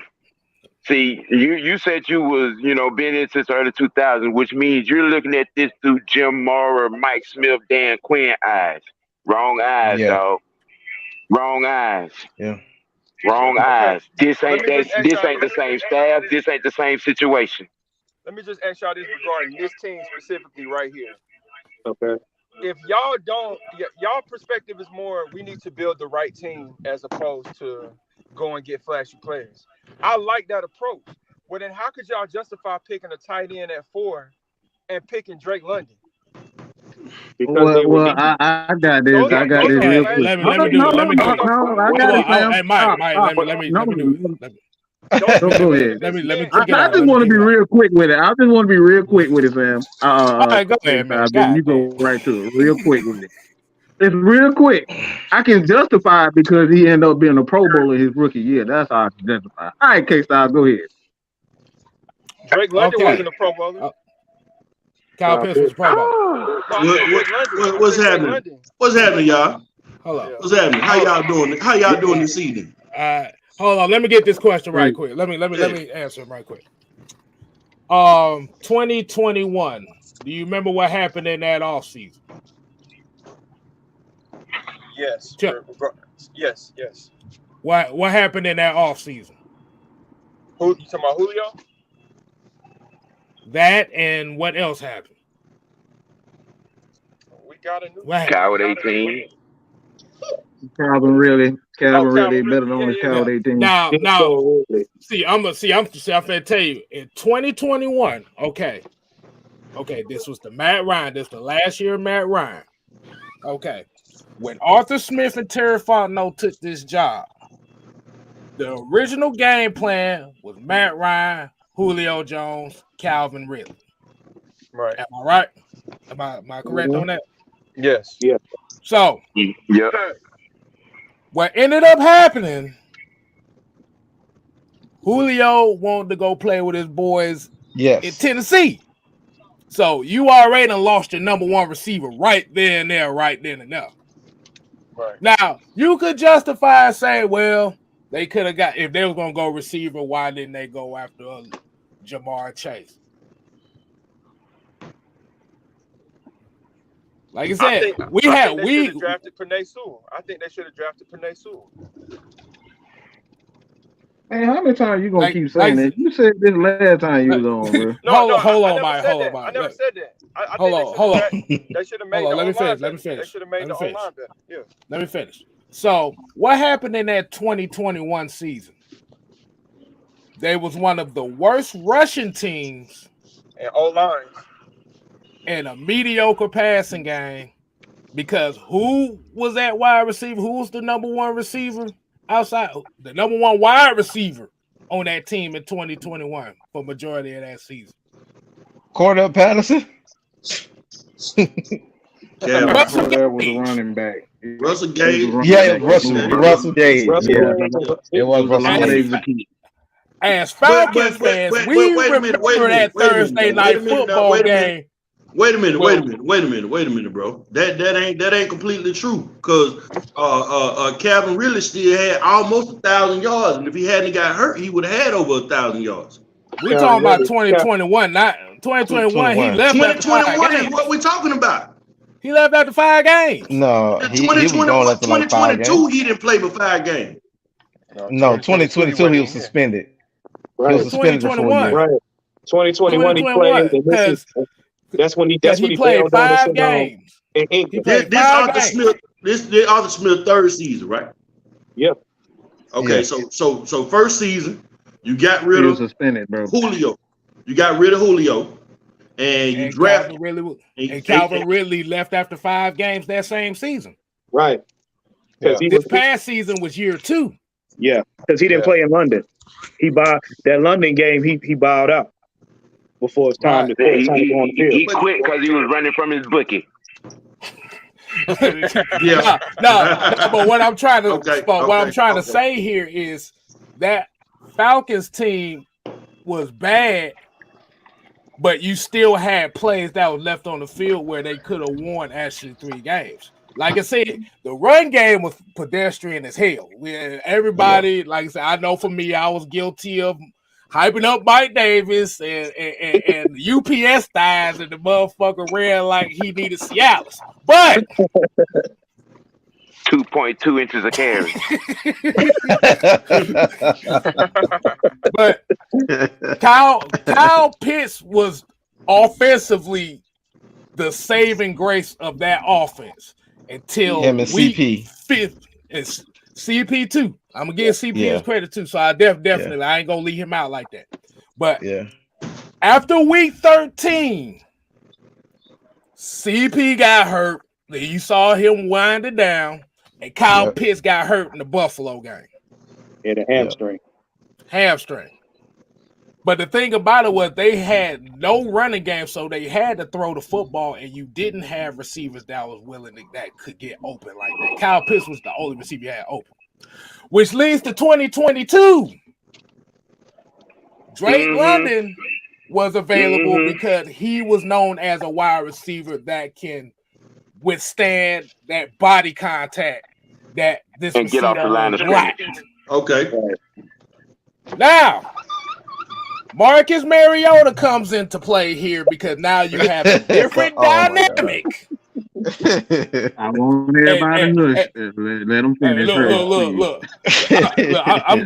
I'm giving everybody their rundown on this shit. Okay, now the first 4 or 5 games, the energy in Atlanta was so motherfucking hyped because they was like, finally we got a quarterback that can fucking move. He can fucking move. He's running the football. Oh, I'm about to bust all kinds of nuts. He's running the football.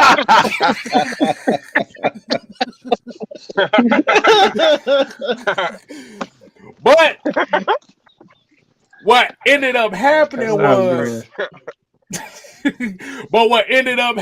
was the deficiencies started to come into play as far as him throwing the football, him being hesitant throwing the football. This is why you saw the Falcons run a lot of read option. This is why the Falcons really ran the football more this year. They had to run read option because that was what he was comfortable with. Drake London had 555 receiving yards in 13 games. He had almost 404 games with Desmond Ridder. We still haven't seen Desmond Ridder with Kyle Pitts yet. So, facts. Is it fair to say he ain't it when he ain't had the full arsenal of offensive players? Probably not. Drake, but you saw a lot of errant and erratic ass throws from him in a very short period of time.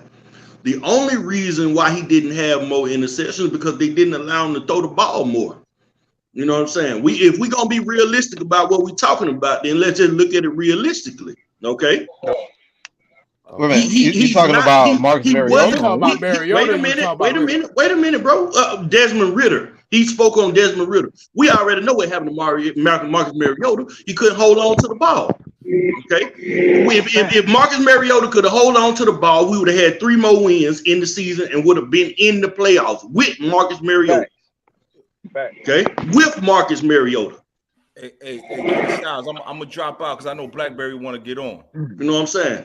With Marcus Mariota, we would have had that. Now with Desmond Ridder has done the same. All I'm saying is this: I ain't never been a gatekeeper. I ain't never been a security guard.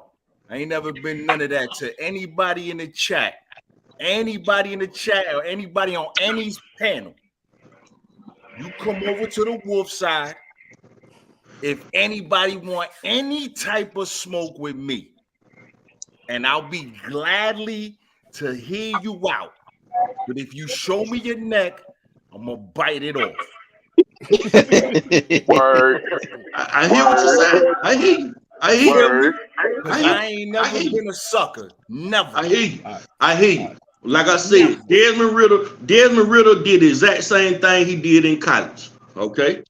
If you go back and look at that Notre Dame game when Cincinnati beat Notre Dame, it wasn't because Desmond Ridder played just a hell of a game. He got bailed out. He threw some fucking horrible passes in that game.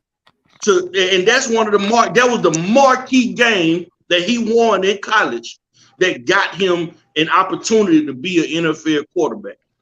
But if you look at the game itself, and look at the actual throws that he made, even on one of the touchdowns that he made, bro, it was a great play on a receiver fighting off the defender because he threw a horrible fucking pass. Now, is it saying that he can't be that guy? No, I'm not saying that. No, I'm not saying that. But I also heard some guys say something about that fucking Lamar Jackson was a AAU quarterback. Bro, that man passed for 3,000 yards and rushed for 1,000 yards 2 different seasons in college. His Heisman season and the next season. He had better numbers in the season where he didn't win. Hold on, let me interrupt you real quick. Let me interrupt you because What is your point? Because I'm kind of confused. Like, are we Yeah, saying me that too. Desmond Ridder My point is is I Desmond Ridder came the in. guy? Wait a minute. I haven't been here. When I came into the chat, bro, they were talking about Lamar Jackson being an AAU quarterback. You ain't gonna tell me that you can win the Heisman Trophy, be the That, Heisman runner-up, that's a and an figure of speech. That's MVP, not and an that. Look, MVP. that's a Wait a minute, figure of and an NFL MVP in a span of 5 years, talking about you are a fucking Let me. AAU quarterback. You cannot name his number one receiver. You know what I'm saying? A wide Of course I receiver, can. not Of a course tight I end. can. Yeah, I can. Yeah, we can. We can do that. Okay. Yeah. Okay, cool. Let Yeah, go. we can do that. Don't Google So it. Just tell me. look, the reason why I'm saying this, the Don't reason. Google it. Just Hollywood tell me. Brown. Bro, Hollywood hey, Brown, Pimpin, hold on, baby. whoa, no, I got this. Look, you talking about a guy that knows pretty much everybody else team, including the Atlanta Falcons. So if you trying to check me, you gonna lose that battle. That's one. All right, but two, we're not even going Are there. you the one who said he was an The thing AAU is, quarterback? no. We got. Nah. I'm Okay. Well, first of all, I wasn't talking Hold on, about you Sam. Hold knowing. on. I got it. But go ahead. Because the thing is, for one, that's a figure of speech. Okay, that's we're not saying he's an AAU. All right, it's a figure of speech. We're saying when it comes down to the quarterback position, when he says AAU quarterback, what he's saying is that he's not on par with what we call elite quarterbacks. Okay, he's not on their level. You've been in the league 3 That's years. You done what he already won the means when MVP, but you gonna tell me he's not an elite quarterback? Because No, he's an Hey, elite When you you athlete. came on. Look, let's keep it. Hold on. No. name the Stop. consistent You wide came on. receiver. No, stop, You bro. have Hold to up. throw the ball to No. somebody, bro. Stop it, You have to throw the bro. ball to We're gonna put you someone. off if you Who is the let me ask you a consistent wide question. receiver? Let me Okay. All right. answer it. You keep. No, Sam. Stop it. Everybody, stop it. We gonna end the show real soon if we don't get in the order here. All right. You came on here with an energy. Your energy was towards Desmond Ridder, and you said Lamar Jackson. Okay, this has nothing to do with all the extra stuff you're talking about. All right, so here we go. You said that Lamar wanted MVP, and we wanted to keep it real. We're gonna keep it all the way real, right? That's what we're gonna do. We're gonna keep it all the way real. So we look at that year. Lamar Jackson, he had 31, count it, 3,100 yards passing. And he won that MVP because he had the most touchdowns. And he almost, I think he set the NFL record in rushing in that. So he didn't win it because he was a quarterback. He ran it because he won it because he was the most valuable player. Let me say that again. He won it because he was the most valuable player, not because he was the best quarterback. He didn't win the MVP. He didn't win the quarterback award. Okay? Go back and check it for yourself. He won it because he was the most valuable player. So we're going to keep it 100. We got to talk about it all the way through. We got to look at everything in its context. Lamar won it because he was the most valuable player, not best quarterback. That's an award for that, the best quarterback. Comeback player of the year. It's all of those in one. So that's what the facts are. Now, due to the fact that my comment was addressed, with those 1,000 yards that he ran for, that backfield that he was in produced almost 3,000 yards that MVP year on the ground for the Baltimore Ravens. You keep hollering about what receivers. It don't really matter what receivers you got if you're not looking to throw to them and you're only reading to your tight end and then you taking off running. Now let's keep it a buck. Everybody want to hang on to this man's fraudulent ass MVP. When you are, I mean, come on, folks. When we talk about the elite quarterbacks, we always look at their yards and their touchdowns, their QBR and their completion percentage. Let's put Lamar's same categories up under a microscope. That's why I labeled it an AAU type of an analogy. Okay, and since that MVP year, what has he done besides miss 12 games?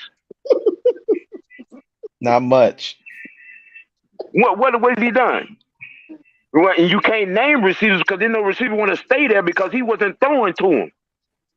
Facts. Hollywood Brown, Bateman. You know, Mark Andrews got paid because he was getting targeted all the time because that was the only progression that he was looking at before he took off running for a few of them 1,000 yards that he got. Yeah, everybody want to push this guy on. We had this deja vu, this very same argument, you know what I'm saying, about Michael Vick. Well, you got folks out here advocating for Lamar Jackson, like Ray Lewis and Bart Scott. Get him some help. It don't matter what help that you give when your quarterback is quarterback deficient. It makes no sense. It carries no weight when you are quarterback deficient, bro. Oh man, he peaked. That MVP year was his peak. He has not evolved any further since that year. One, because of availability, none. Two, again, quarterback deficient. His progressions. He going through progressions, checking route to route sequences. He does none of that. Nope.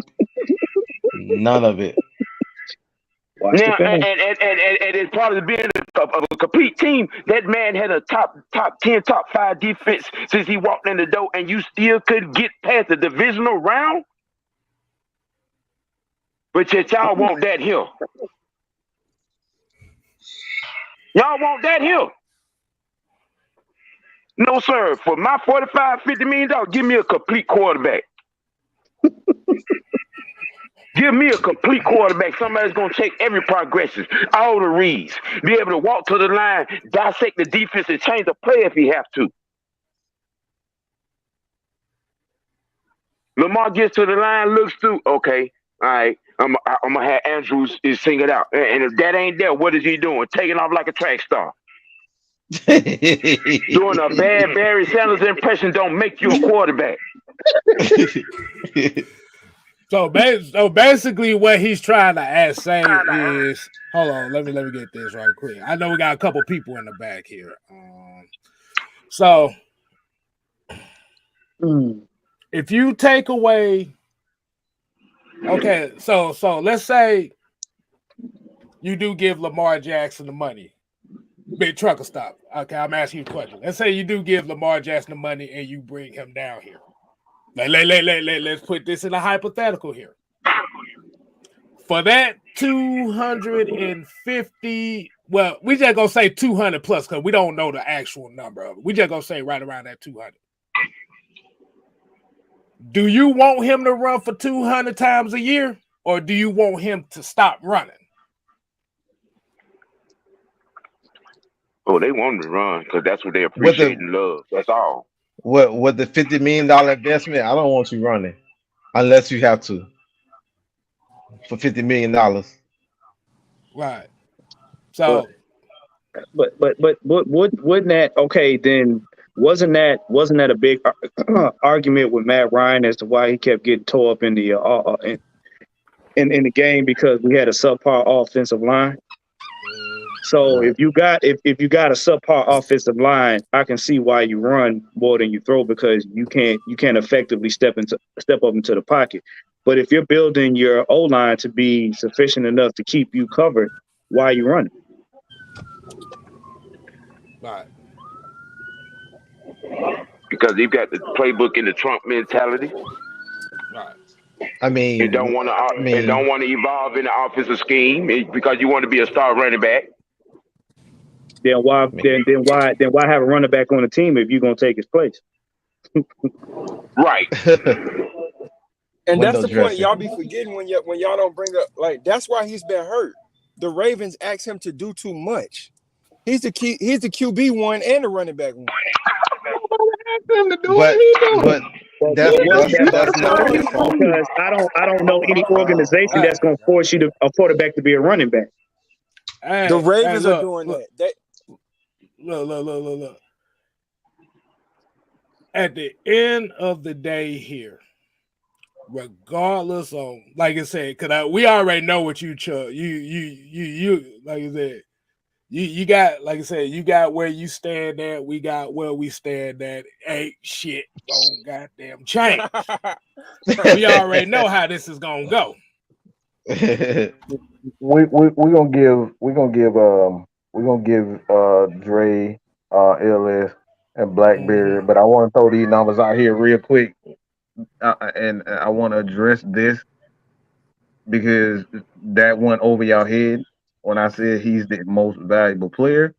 Well, he won the MVP. It's called most valuable player. In the MVP race, you have running backs, you got defensive guys, you got quarterbacks, wide receivers. Everybody's eligible for that award. So that don't make you the best quarterback. In PFF, they have this thing, and this is where the NFL has chosen PFF, whether you like it or not. All right, whether you like it or not, the NFL has chosen the the PFF to kind of represent them as far as wars and things are concerned. Does anybody know where Lamar ranked in the top 10 as far as quarterbacks that year? No, what was he? Gosh, he wasn't even in the top 10. Oh my God! When he in the top 10. Just saying. Yeah, he wasn't even in the top 10.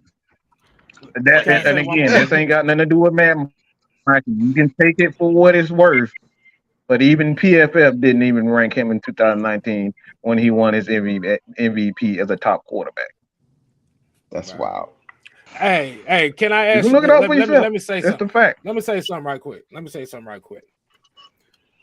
I got a question for everybody, if y'all mind me asking.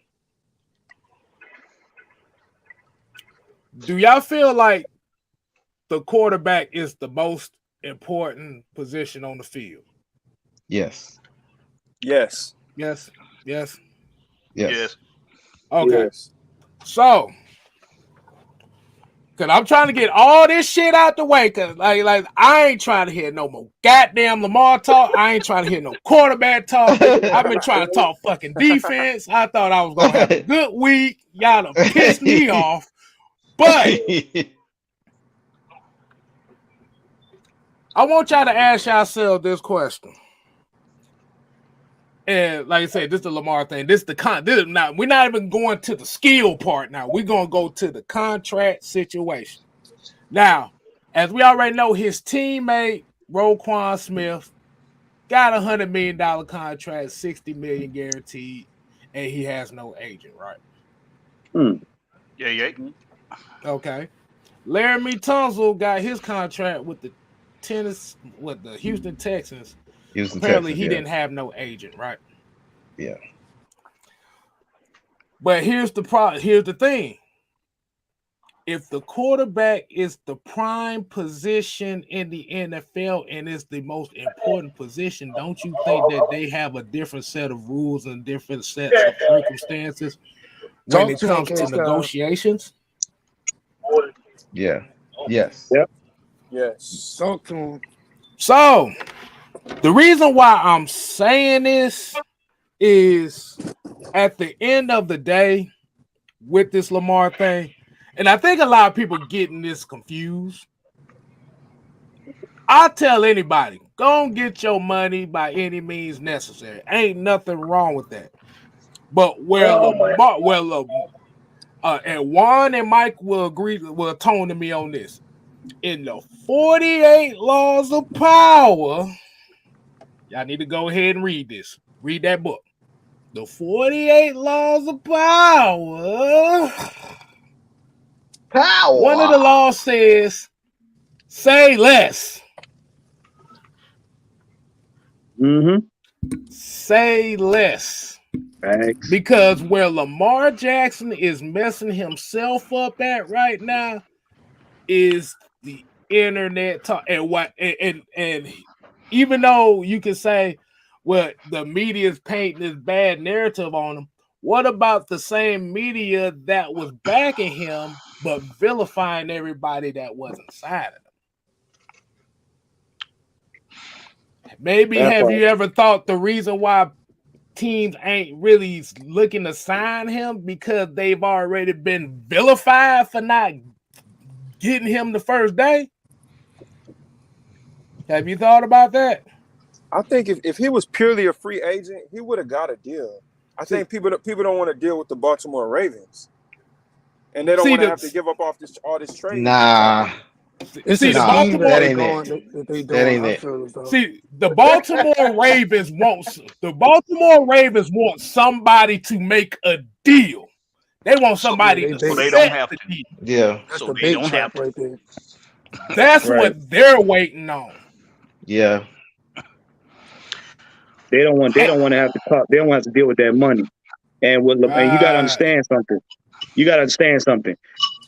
Your perception, how you look to other teams, they're looking at how he's handling this. Oh, And he's horrible. I'm going to be honest with you, and this going to hurt a lot of fans' feelings. Lamar right now to a lot of teams is bad for business. Right. Facts. And I want to And get to this. I want to get to this comment right here by Josh Gillen. Said Daniel Jones got $40 million a year, and y'all sitting up here saying Lamar ain't worth no money, man. Daniel Jones has a 4-year, $160 million contract, which is $82 million guaranteed. If you really look at the structure of the contract, that motherfucker only really getting paid for 2 years. Everything else is incentive Say based. it again. Say it again. Say it again, K. He's only getting paid is essentially really only a 2-year deal, and it's all incentive based. Now, but what happened with Lamar was when the reports came, this is where Lamar had messed up at. When they said that he demanded a trade and he denied it, and then today came out and said that he did ask for a trade, that's strike one. When they said that they didn't offer him a deal, and then he came out and said they offered him a deal, that's strike two. Now, that 3-year, $133 million contract that was supposed to have been put on the books, and Mike said it in his live earlier, it was an incentive-based contract where it was $133 million guaranteed up to $180 million for 3 years, which means he would have been making at least probably $40 to $45 million a year with the option to negotiate for more money after year 2. Now the question for everybody on this panel is: if you're an owner and you're a billionaire, do you want somebody playing with you in your face about your money? I don't care. I don't care what position you play. Do you want a player playing in your face about your money and your organization? Playing in my face, no, but I would definitely play. I would pay him. This the thing, man. Okay. Hold on. This the thing. Okay.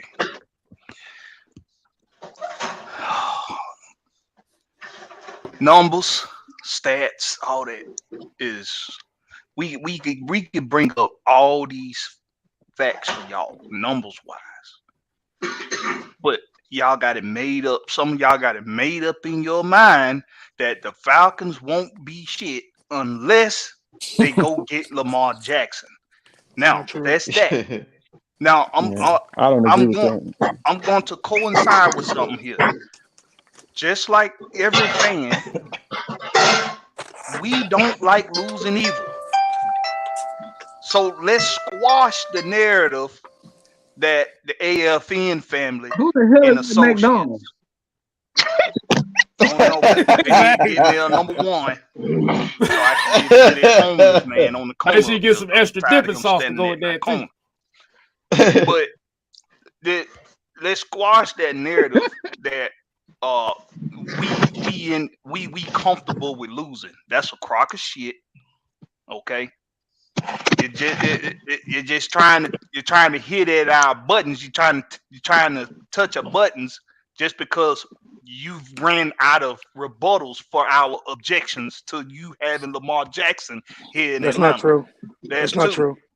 Now, to go on, Lamar Jackson, I don't know if you got to it or not, K Styles, but I had a super chat. I asked a question. Read me this. We can win with Lamar Jackson, yes. Why can't we win with Desmond Ridder? I need every Lamar Jackson supporter to come to Atlanta to answer that question. If me, I've been so objective about having Lamar Jackson here in Atlanta. I done went on. Yeah, if you've been paying attention, you know I do not support the idea. Some of my contemporaries say that if the price was right, they would have Lamar. I'm telling you, I don't want the motherfucker here at all. And it ain't. I second it ain't that. got nothing to do. It ain't got nothing to do with his abilities. It ain't got nothing to do with his stardom. For me, is I got too much proof in the pudding that a Lamar Jackson type quarterback has not gotten the job done for a franchise. It's too much proof in the pudding. It's too much history that has told you that.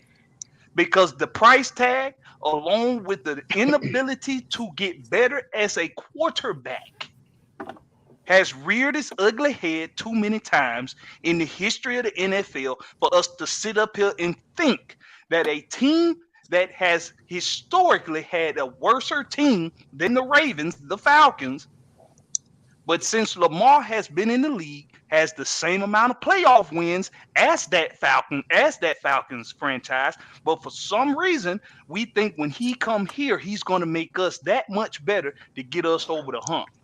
But how many wins did Matt Ryan have? The simple matter of the fact is this. When you compare quarterbacks, you're comparing players, not teams. So every time you try to make a point about what player's better than who, you're not making a legitimate point because it's not about the team. Can y'all hear me? My mic. Yes. Yeah, we hear you. All right. I wasn't finished talking. That's why nobody's responding to you. So my thing is this. I want this question answered. We can win with Lamar Jackson. We can win, bro. Please. We can win with Lamar Jackson. Slow, bro. Come on, just hurry up, man. You can Hey, Chuck, calm down, Chuck. You got an issue. You can It's leave. no issue. It's no issue, bro. What I'm saying. All right, then. So answer this question. Mad Mike short. Why can't we win? Why can't we win with Desmond Ridder? Let me speak, bro. That we couldn't win with Desmond Ridder. That's not the case. That's a narrative that you just put out there and you start spinning it yourself. Nobody said that. What the issue is, have you taken a look at the teams that we're playing next year? We are playing some terrible teams. So yes, I can agree at some point that giving Desmond Ridder a chance against those type of teams would be some type of a what you call it, like a process for him. Okay, I understand that. I get that.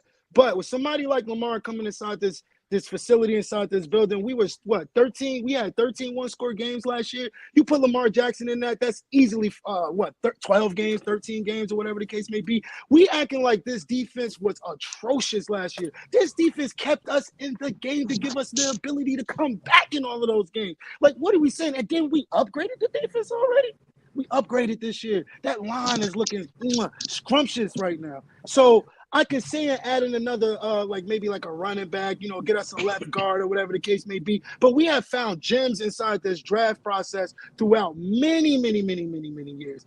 And Mike, I just want to say salute to you, K-Styles. I just want to say salute to you. I've been watching y'all forever or whatever the case may be. But I just saying, you're dogging the one side of Lamar, but we're not even talking about the good things that he can bring to this team. I get it. You said that it's not about his ability, it's not about this, and it's not about that. But your ability is what gets that check inside your pocket.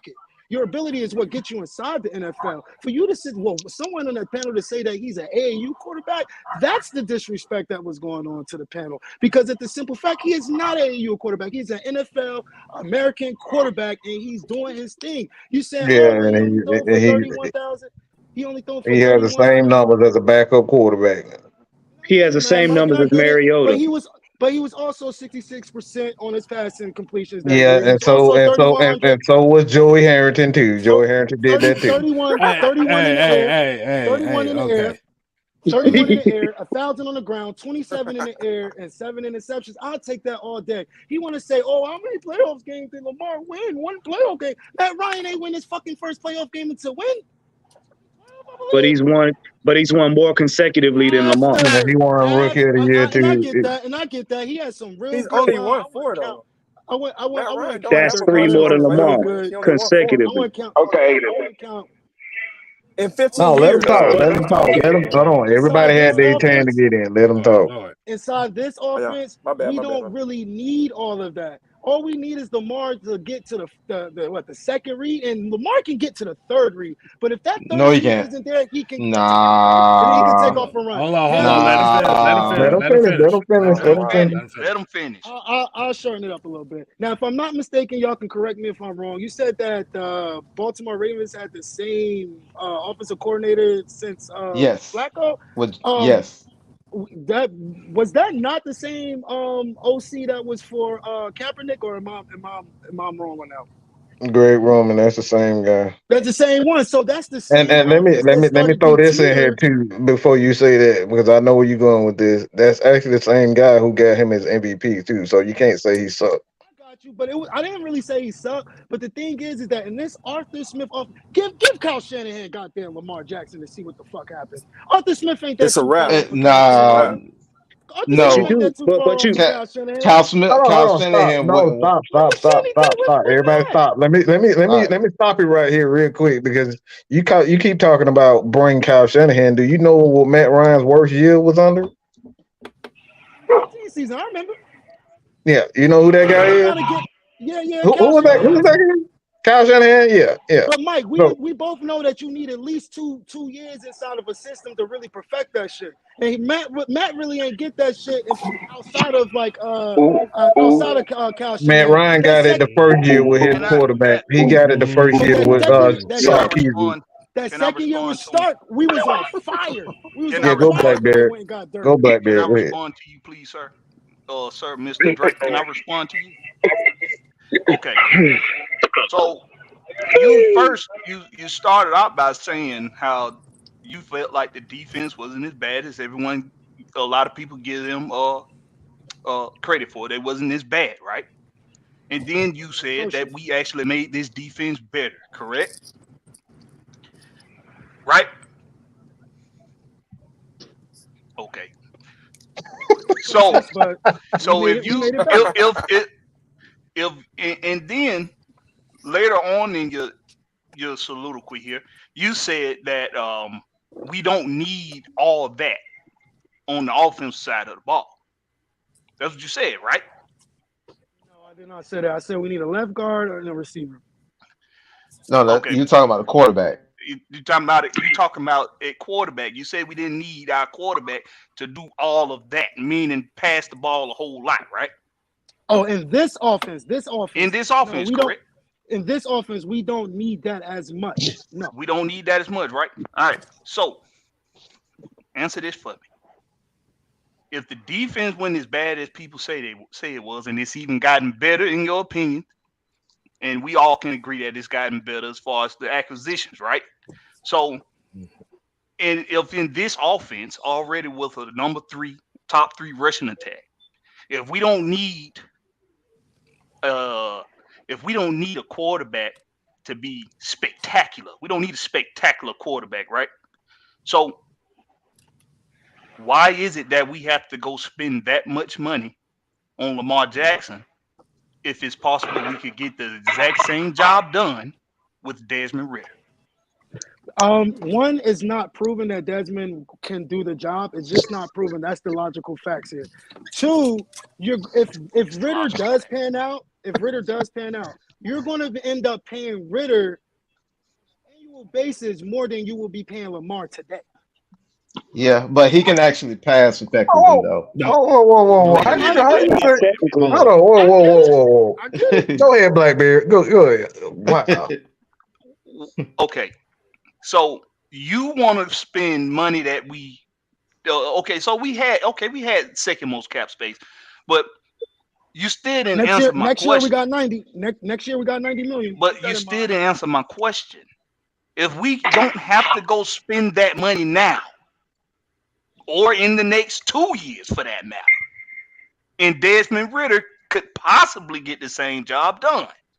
Because you said we don't need a quarterback to be, and you didn't say spectacular, but you're basically saying we don't need a quarterback to be spectacular. And you think Lamar Jackson is spectacular, don't you? I think he's a great NFL quarterback. Okay. Now, do we need Lamar Jackson? Hold on. Go ahead, do we need Lamar Jackson in this offense? I never said we need him. I'm asking, like, I'm asking you yes or no, bro. Do we need Lamar Jackson in this offense? Yes. NFL quarterback. Bro, okay. You can't answer the question, can you? Because you know it's gonna go against your Bro, point. I'm answering the question. It's just that I'm not giving you the answer that you want me to respond. You didn't answer. So You didn't answer. I did. It's a yes or no question. Do we need Lamar Jackson in this offense? It's yes or no. You talking about you answered it, you didn't answer. I think we do need Lamar. Need Lamar. but I'm gonna say something based on what he said. He did mention all of the frills that we have right now, but you do realize if we was to get him now, you're not gonna have all them pieces at your disposal because somebody got to go for him to come here. Because we don't got the capital to give to him, and we'd have to trade somebody to get him. So now you're lacking. Next year, though. But we ain't talking about next year. We're not talking about next. Talking about this year. We talking about right now. Let me answer that real quick because you're under the illusion that nobody's going to get paid next year. That's based on this year. We have $100 million based on what this year is. This season has yet to begin, so AJ could have a breakout season. Ebiketie could have a 20 sack season, and guess what? Now he's looking at the team like, bro, I just had 20 sacks in the damn season. I need to get paid. So guess what? That guy get paid. What if Troy Anderson has a monster season? Well, Troy gonna be looking at him, hey, bro, I just had a Pro Bowl season, and I had X amount of turnovers or whatnot. What about a guy like let's just say Tyler Algier? What if he has a 2,000-yard season and he turned into the best running back in the NFL? 20 touchdowns, 2,000. Guess what? He's gonna be looking at the team, look at you. So you talking about what the team has now, but this year has yet to begin. So you can't say, oh, we got $100 million. Now we have the money for Lamar because this year has yet to begin. What? Hey, man, Mike, don't you always say we can't go off hypotheticals? We got to go off where we at right now. Those guys haven't had those seasons, so we can't factor that in. Man, listen to what you just said, bro. Well, just think about what you just said right there. You rather gamble getting Lamar Jackson and these guys playing well, and we can't keep them around, and the team gets worse in another 2 seasons. You rather you ain't gonna have all the players now. If you get him now, you're gonna have to give somebody else. I know y'all don't want me to keep talking, but my point is, it's not so much that we need Lamar, but you do need an above-average quarterback. You can get to the playoffs with an average QB, but you're not gonna get far in the playoffs with a regular QB. Lamar's never gotten far. Hold on. Can I say something? Can I say something real quick? Go ahead, yes, sir. Go ahead. All right.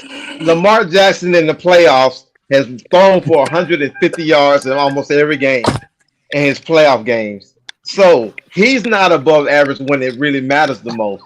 So why are we talking about Lamar Jackson for? I said that. Lamar, oh my God, dude. Respond. Go ahead. No, let him respond, Sam. Let him respond to that. That's an excellent question. I want to hear you. You there? You trying to find your words? Go ahead. Yeah, Go ahead, answer the question. Go ahead, Chuck. Anything. Y'all talking about me? Yeah. We talking about you. You need Mike. You need Mike to repeat what he said. Mike, repeat what you said. Maybe he forgot. All right. So in Lamar Jackson 4 playoff games, he's 1-3. In almost every game, he's thrown for $150 yards or less. So why do we need Lamar if he's just going to do that in the playoffs? We're not getting to the Super Bowl with throwing for 150 yards. I'm about to say if he throwing $150, boy, I'm about to say somebody needs to bills paid. Wait. Hey, Mike. Let me ask you a question. Okay, stop. How many yards did Ridder throw in these last 4 games? I think he threw for like 2 something. I think right? he averaged 177 the last 177. Yeah, 177. The last 4 games. Yeah. Okay. So here's my point. He's a rookie that only got to play 4 games at the end of the season when most teams were ramping up for the playoffs. Lamar been in the league long enough to quadruple that in 1 season. And this is what we're saying. I'm not taking away from that young man being an athlete because he's an exceptional athlete. But the question is, you want to gamble on something he hasn't done, being a veteran versus a guy that has not yet had the opportunity to show you if he can do it or not. Being a rookie. There you go. You want to gamble that he can get the job done, but that's the problem. When he has proven that he cannot, and it's going to cost you a lot of money. Hold on. Let me do it. Let me do it like this. Hey, Chuck, you hear me? You hear me, Chuck?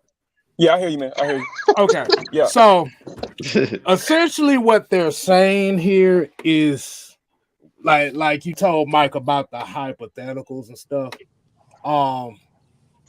Like you said, Lamar Jackson to Atlanta would have been fine and dandy if you had all your other shit already intact. Yeah. Am I right? We wouldn't be having this conversation about can Lamar be this, can Lamar be that, can it be all of this.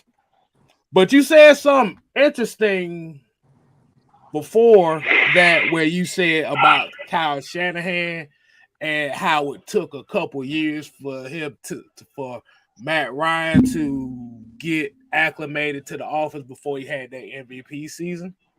See, the thing is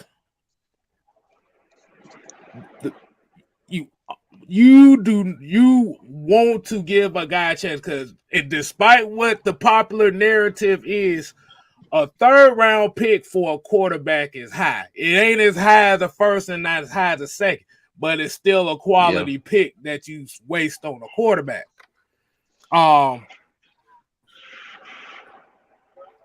You want to set a precedent as a team where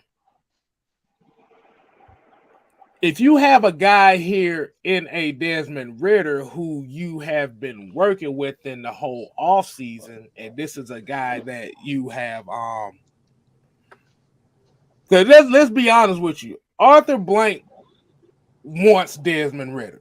Like I said, this came out. Like I said, he is a fan of Desmond Ridder. This came out his own damn mouth. Yep. Now, Trucker Stop said something earlier about Deshaun Watson and him getting his money. It's kind of funny how they're blaming the Falcons for Lamar not getting his money, but they not blaming the goddamn culprit that started all this bullshit in the first place. I agree. Facts. Man, that just goes back to saying, man, that Atlanta is hated amongst all, man. I'm gonna preach this, and I'm gonna keep saying this shit. Nobody wants to see Atlanta succeed. The narrative is that they wanted Lamar to come to Atlanta so they can sell tickets, because when we had Michael Vick, it wasn't just the Falcons making money, the whole league made money, because every team that played the Falcons, somebody on the other side was buying a big jersey. They want the exact same thing with Lamar Jackson. But because Arthur Blank and Arthur Smith and Terry Fontenot are keen and dialed in on Desmond Ridder, it's going against the narrative that the NFL wants, and the NFL is pissed off about it. It's simple and plain. And they are blaming the Atlanta Falcons for Lamar not getting the money because this is the best place for him from a monetary standpoint and everything else. Yeah. But however, it ain't going down like that. Desmond Ridder is the guy. Right. Just that simple. Can I say one quick comment? Right. Can I say one quick comment? All right, so I kept seeing this narrative today on Twitter. They're talking about even Lamar has said it, and other people said that how can Deshaun Watson get his money and not get my money? But outside of the allegations with Deshaun Watson, can we all agree he's a better quarterback than Lamar Jackson? Can we all agree? He's a better player all the way Absolutely. around. All the way around. 4,000 plus passing season and a 5,000 plus passing season. With no D Hop, by the way. With Brandon Cooks as the Okay. number one receiver. Okay, so in saying that, can we stop with the narrative that Lamar is a better player because he has an MVP? Because like I even saw media types like, but Deshaun Watson doesn't even have an MVP. I'm just like, but he's not as good of a player. Like Lamar might be a better athlete, quote unquote, but there are things that Lamar can't. There are things that Deshaun Watson can do that Lamar has no ability to do. Lamar's not going through progressions. That's not true. That's not true. Y'all gotta stop just saying that. He ain't got no proof, bro.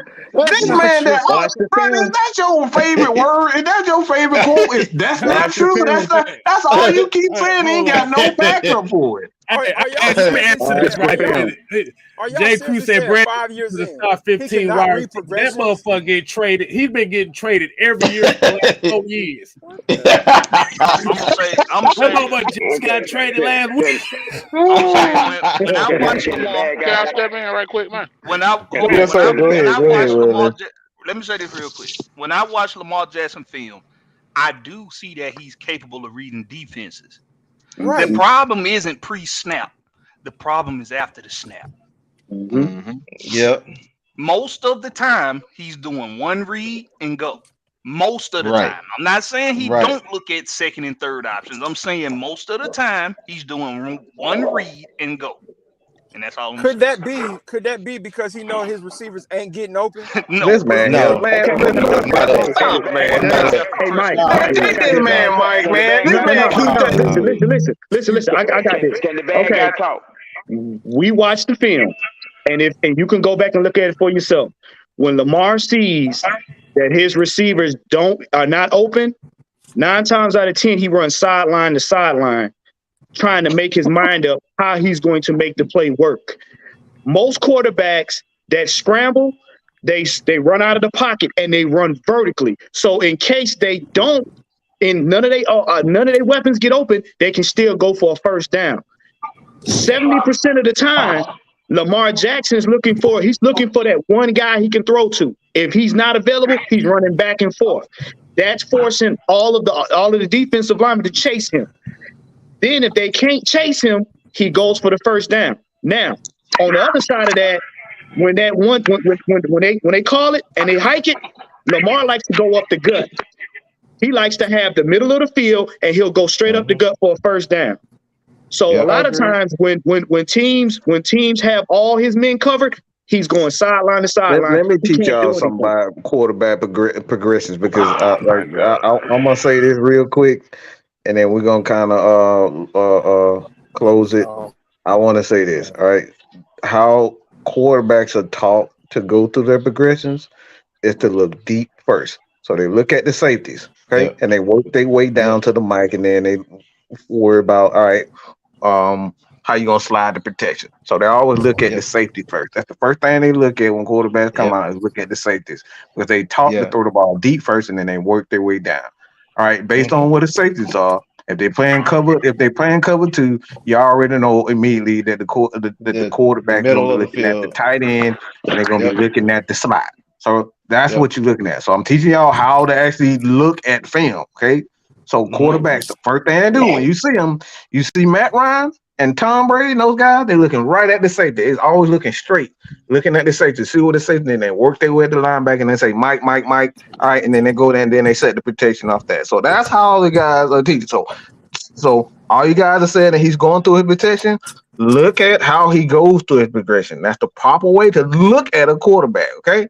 Is to look at the safety. If he's looking at the safety and they work his way down, and they work his way down, and based on how he looks, he either throw it immediately to the tight end or he'll throw it immediately to a wide receiver that's open. If that's not open, they throw it to a running back because that's a safety valve. So that's how quarterbacks go through their progressions. All right. Somebody wanted to say Can the something. bad guy talk now? Yeah. All right. This is what I wanted to say, man. All right. Now, first of all, this is my whole stance on the thing. It don't matter what quarterback is available. Ain't there one on worth coming over him. Period. I don't care how you put it. Y'all, anybody can say Patrick Mahomes and all of that.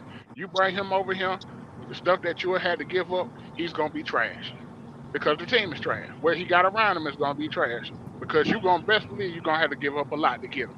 That's gonna be any quarterback that's worth any elite quarterback that you can name. Now, my thing is when we talk about Lamar Jackson, even in his MVP year, yeah, he was doing his thing from the pocket and make it so bad. Stephen A. Smith even talked about it. He raved about it. He said, "Oh, he's making it look so easy, and he is doing it from the pocket." Now, I always say you got to speak in context, always, right? Now, remember that when he said this is also going through the first half of the season. And then when you look at that, not only do you look at that, you got to look at the teams that he was playing. He wasn't always playing against the best defenses in the world. Nobody just plays against the best defenses all 16 games. And then even when he went to the playoffs, the lack of the wide receiver talent, it showed. Because why at the playoffs, everybody is balling. Defenses are balling and everything. You got to come with it. And wherever you lacking in the playoffs, it will get exposed. We don't been exposed with Matt Ryan and everything. Our defense, plenty of time. You get what I'm saying? Except for that one time when we were when we beat the Rams though. But at the same time though, that's what happened. I remember Lamar Jackson, man, in that game, in that playoff game he lost, bro. He threw a pass so perfect to Hayden Hurst. It not only did it hit him in the chest, but it stayed there for a second. It was perfect timing and everything. And guess what? Hayden Hurst didn't even see it. By the time he looked at it, it just fell to the ground. Everybody was crying about how much help he did not have during that game, bro. The drop passes, the fumble, all of that. That's just a fact, bro. You can go back and look at the game. It was terrible. And even though you sit up here and talk about when we talk about the receivers, but tell me exactly what receivers were killing who was killing who. Because all of everybody that y'all named, Matt Ryan, all these cats, Matt Ryan, ain't nothing on the Ravens look like Julio or Tony Gonzalez. None of them. None of them. Not Marquise Brown, the best thing smoking, and he is not that. Did that matter for Big Dick? Did that matter for Big Cock Brock? Well, hey, y'all talked about them 4,000 yards. It didn't matter what I'm just saying. You're trying to make a point for a quarterback. You're trying to make a point for a quarterback and needing weapons. But did Big Cock Brock have elite wide receivers? And he still got the job done. Goddamn nickname. I thought we killed that. Look, I like Big Cock Brock. I like to say that name. Look, I'm saying this is where I'm coming from when I talk about a lot of these narratives of why, like, how y'all say about Lamar. You get what I'm saying? Just like the 4,000 yards. There's plenty of quarterbacks that didn't throw 4,000 yards that went to the Super Bowl that were consistent. Yeah. Joe Flacco and them, they did not throw for 4,000 when they won the Super Bowl. Jim Kelly didn't even do it. But did the defense help Joe Flacco win that Super Bowl? Wait, Though? Hey, hold on. I was just Hold, finna get hold to on. that, and this is what I want Look. to get to the right Everybody quick. keep Hey, hold on, put hold that on. right Stop, there. stop, stop. Everybody keeps saying that he didn't have weapons. All right, Ain't nobody let's said make that. this Ain't nobody clear. said Let's he ain't make have this weapons. clear. Oh, hold on. You talking That, Lamar? you're alluding. You're basically saying that he doesn't have weapons like that. But I keep telling you guys, when you look at the Chiefs' offense, they don't have elite wide receivers either. number 2 and number 3 They got receivers. a whole Hey, bunch of number what they 3 got? What they receivers. got is They got a elite. whole bunch of number 3 What do they receivers, have and that is somehow elite? he still passed for 5,200 yards.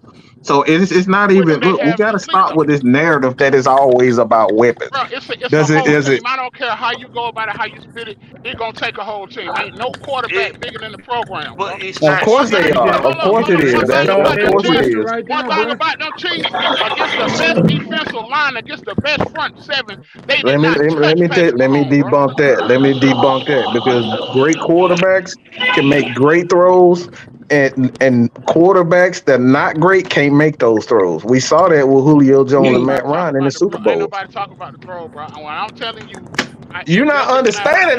No, That's what, why it is bro? You important went to a because you're whole. not You went understanding it. completely outside of what I just said. What I said was, there's no quarterback bigger than the program. When it comes down Of to that course it squad, is. I'm telling you, because Tom you're gonna Brady have and to have Peyton that squad. Manning, Matt I Ryan haven't can make seen. those throws that other He hasn't quarterbacks won the can't Super make. Bowl.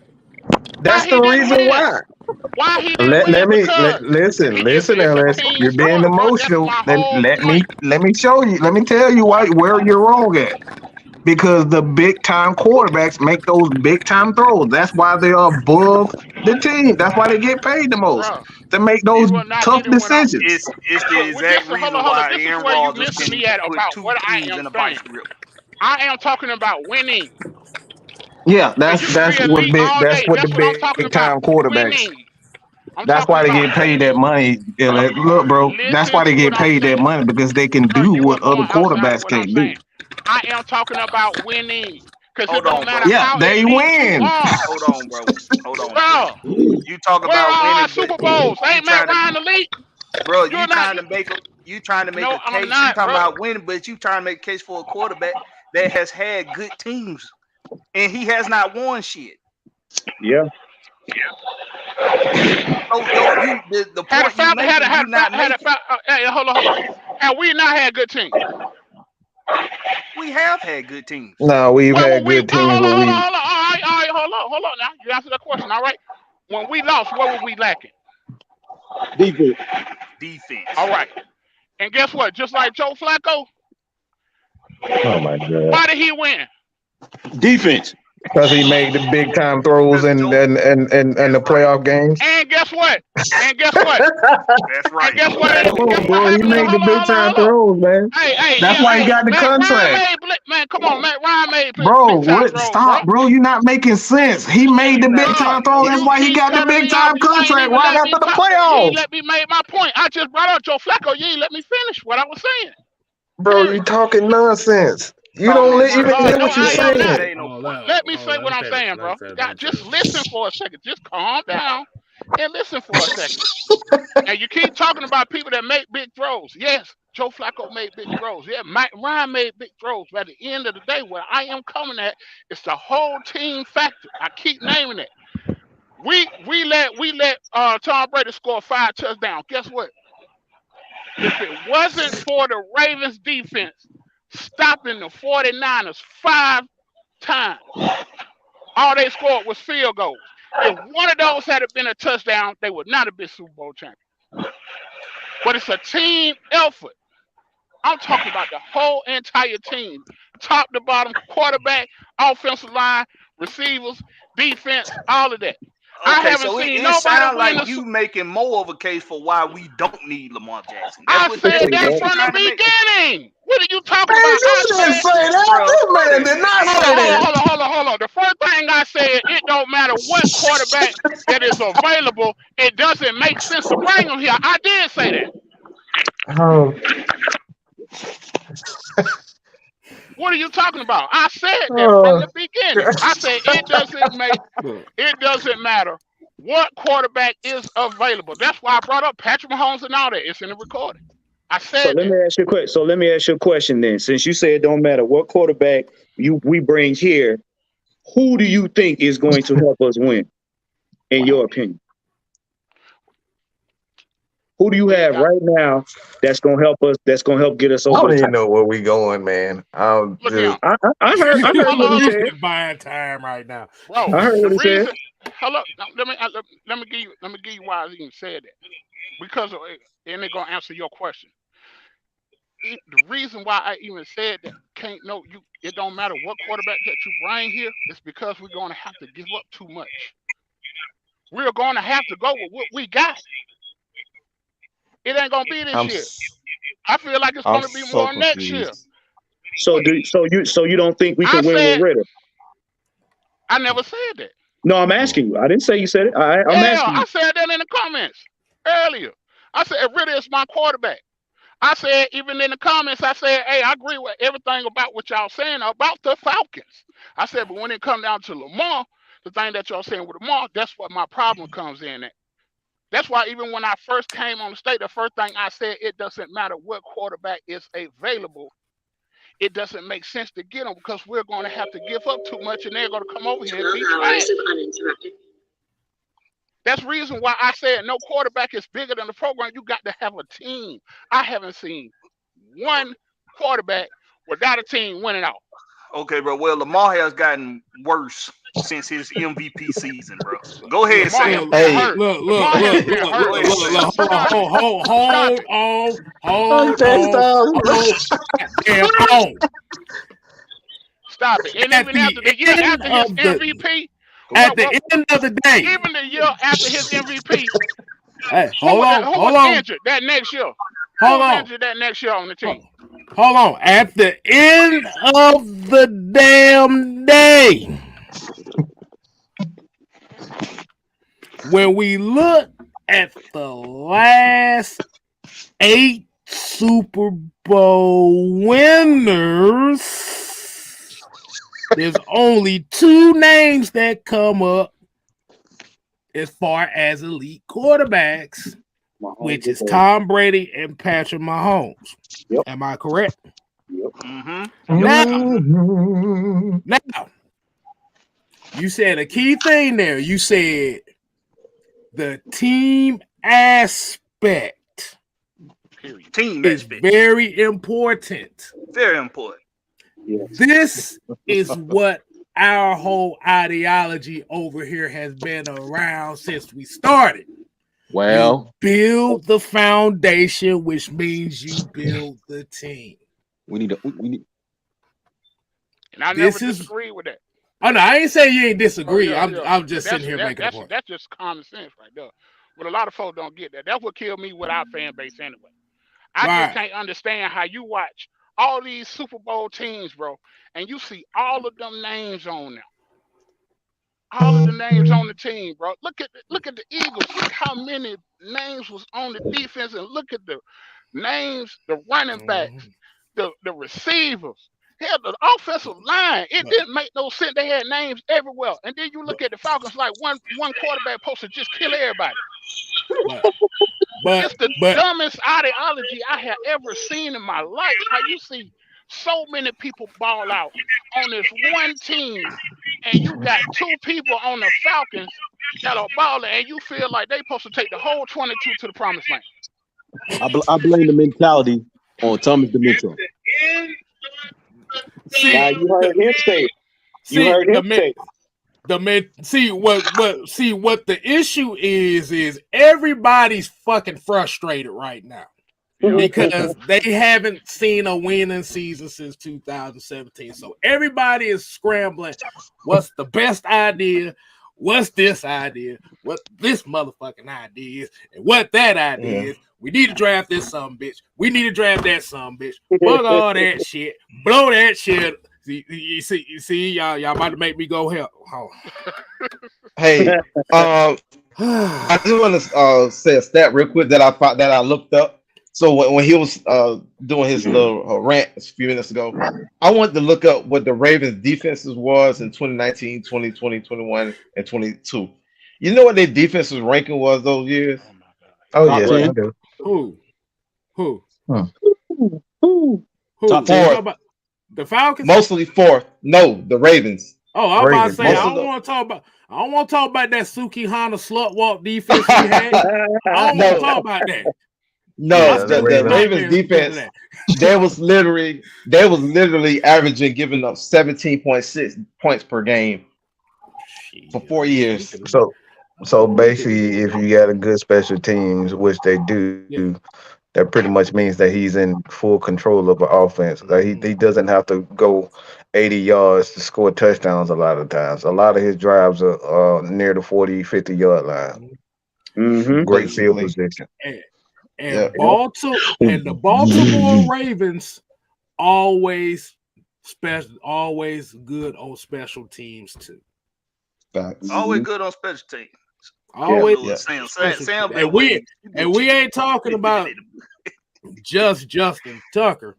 But the thing about it is, regardless of what we're talking about here,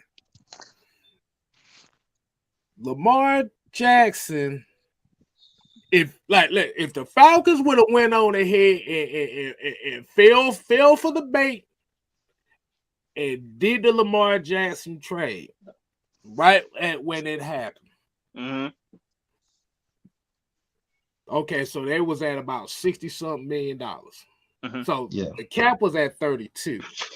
You're gonna need but you ain't gonna need that much money for a draft because you pretty much gave up all your draft capital. So you'll have about 17. No, let me see. It's 32. Hold on, I gotta do my mathematics here. 32. Carry the 1K style. Carry the 1K.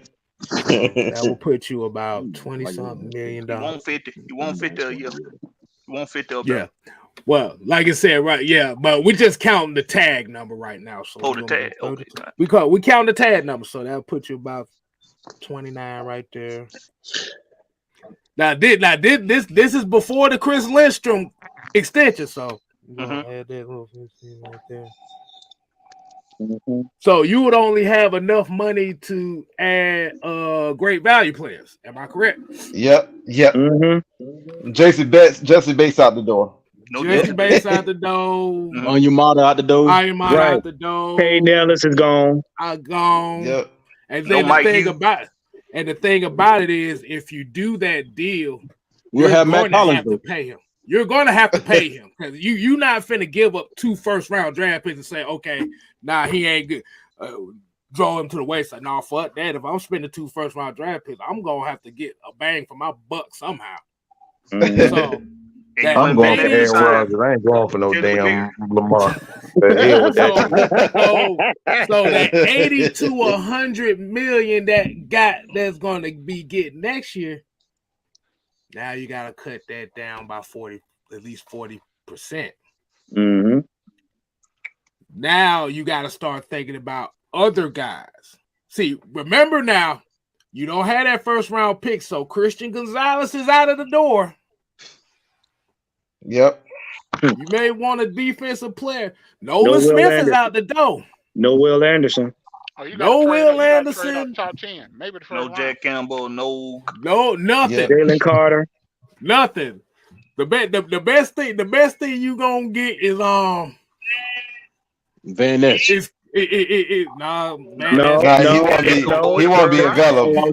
He going top 10. No, the best thing you can get. The best thing you can get is an elite water boy. That's it.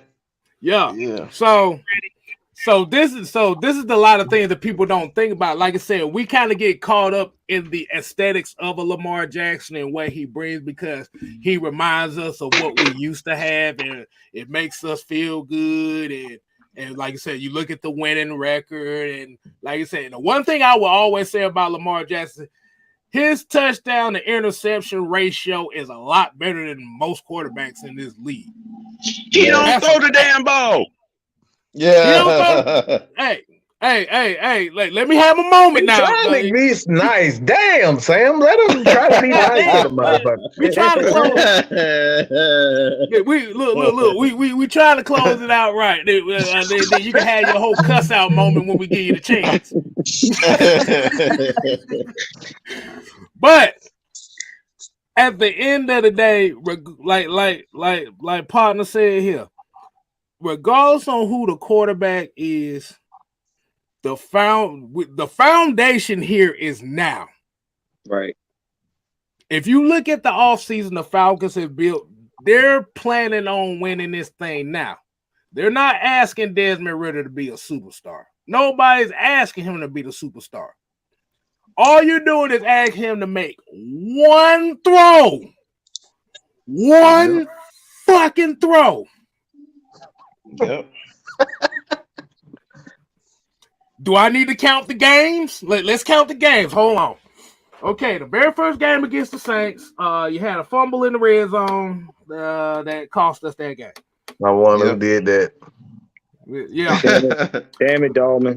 Okay, the Rams, we was down 28-3. I wonder who did that. Brought it back to 4, had an opportunity through an interception. Okay, yeah. Let me see. What's the other game? Oh, Drake London fumbles the football in the red zone in the Chargers game. Yep. Then Taquan Graham fucks around and fumbles the ball again. And we lose the game right there. That one pissed me off. We got Marcus Mariota looking like Crash Bandicoot out here. Throwing them hallelujah balls. I'm not spinning Rooney Hail Mary. Hey, threw the ball with his legs. you talking about the laying on his back special? Yeah. Oh my god, bro. Yeah. The Cherokee the ass special. That's what he did right there. Let's see. Then you got the Reds, the Commanders. Let me get it right. Commanders game. Great play by Deron Payne, so I'm not gonna fault him on that. You see, I didn't bring up the Tom Brady Grady Jarrett thing because that shit pissed everybody off. So that's 5 games right there. That's 5 games. Plus the Commanders game, that's 6. 7 plus 6 is 13. We ain't gonna talk about Cincinnati. Right. Cincinnati. That was ass. We ain't gonna count. Yeah, that was good and terrible.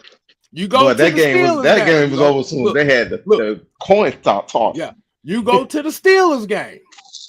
They was close in that game.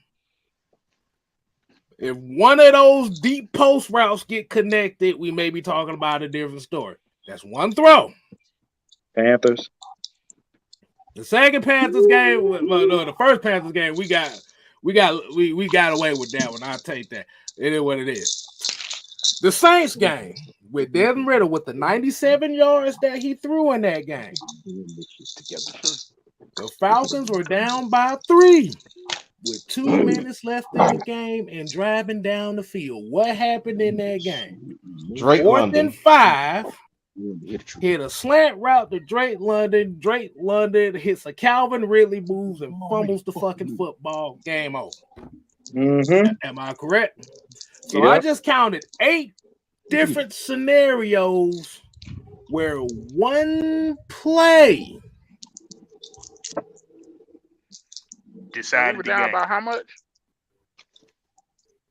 like I said, one play. Like I said, you make 3 of those throws. The past 2 seasons, the Falcons will be looking at 20 wins in 2 seasons instead of 14. Which brings me back to my question. Why can't? If I can say we can win with Lamar Jackson, why can't we win with Desmond Ridder? Because Desmond Ridder's an unknown. Like I said, he's the unknown commodity. See, they know Lamar Jackson, so it's comfortable to go with what you know. Lamar Jackson health is unknown. Yeah, it's true. But aren't most rookies unproven? Right. Well, the simple answer to that question would be plainly put from the fan base point of view. We're big name hunting instead of big game hunting. Right. See, See, because we all got to go back. Every quarterback that we consider elite or great, go look at their first 4 games, and you tell me if you would have put your trust in them in their first 4 games. And I can guarantee you about 80% of them will say no. This is why we keep telling y'all you got to trust the process. This man played at a time in the season. He didn't play the first 4 games of the season where everybody was cold. He played the last 4 games of the regular season where everybody was getting ready to go to the playoffs. The playoffs, right. So he played in a different environment. He played in a way, the beginning of the season is totally different from the end of the season. Right. He played in a way different environment because teams are in their stride. All their teams got, chemistry. They've been playing the whole season. And this is why we hamper on that last game, that last Tampa game. That's why a lot of people say he showed a lot in that game. To be a rookie going into the season the way he did. Because I can guarantee you could have put a lot of quarterback rookies in there and it wouldn't have ended the same way. And it wasn't no guarantee that Ridder was going to come out winning or he was going to lose all of them. But he progressed in every game. And we said it on here more times than not. When everybody was asking for Ridder at halfway through the regular season, we said, y'all got to remember, when you get Ridder, he going to do rookie things. He going to make rookie mistakes. But I say, if he'd have got us to the playoffs, we wouldn't be having this conversation. Because that would have been proof enough, where he can get us at least to the playoffs. You ain't seen him in a full season. He can still do it. And I really want to hear Sam, but let me say this. I want to show Ridder some love because I think we say so much about it. We bring Lamar name up so much and he ain't even here, but we don't show this boy Ridder no love. I think a lot of y'all I was just about to do that for you. Yeah, and I think a lot of y'all really don't know what this young man is capable of. Some of y'all want to use the eye test with Lamar Jackson and say, well, he's so dynamic and such a big dynamic playmaker. Nobody's ever disputed that from you all. But let me tell you what I see when I see Desmond Ridder. And because we only got 4 NFL games to go off of, let me take you back to his college career. He's the most winningest quarterback in his quarterback class. He ran the fastest 40 in his quarterback group in the combine. He was on the worst team. He was on the worst team in the college football playoff, but they had the worst odds to make it, but he made Cincinnati. He put Cincinnati back on the map. Cincinnati hadn't been on the map in college football since the mid 90s. He put them back on the map. So there's that. And then when I do look at what I've seen from him in the professional, in the NFL, I see a guy who's poised, a guy who even as a rookie, he didn't let pressure get under his skin. He was able to move out the pocket. He had poised to stand in the pocket and didn't move until it was time for him to move. And he was still able to go through progressions. I see a young man who's a leader. You see his leadership abilities. He wants to win. He's highly competitive. He's pissed off when a drive isn't successful. We didn't see Marcus Mariota at all. He was never mad about a drive not being finished. Desmond Ridder can't stand it. He got that same fire Matt Ryan had when he was here.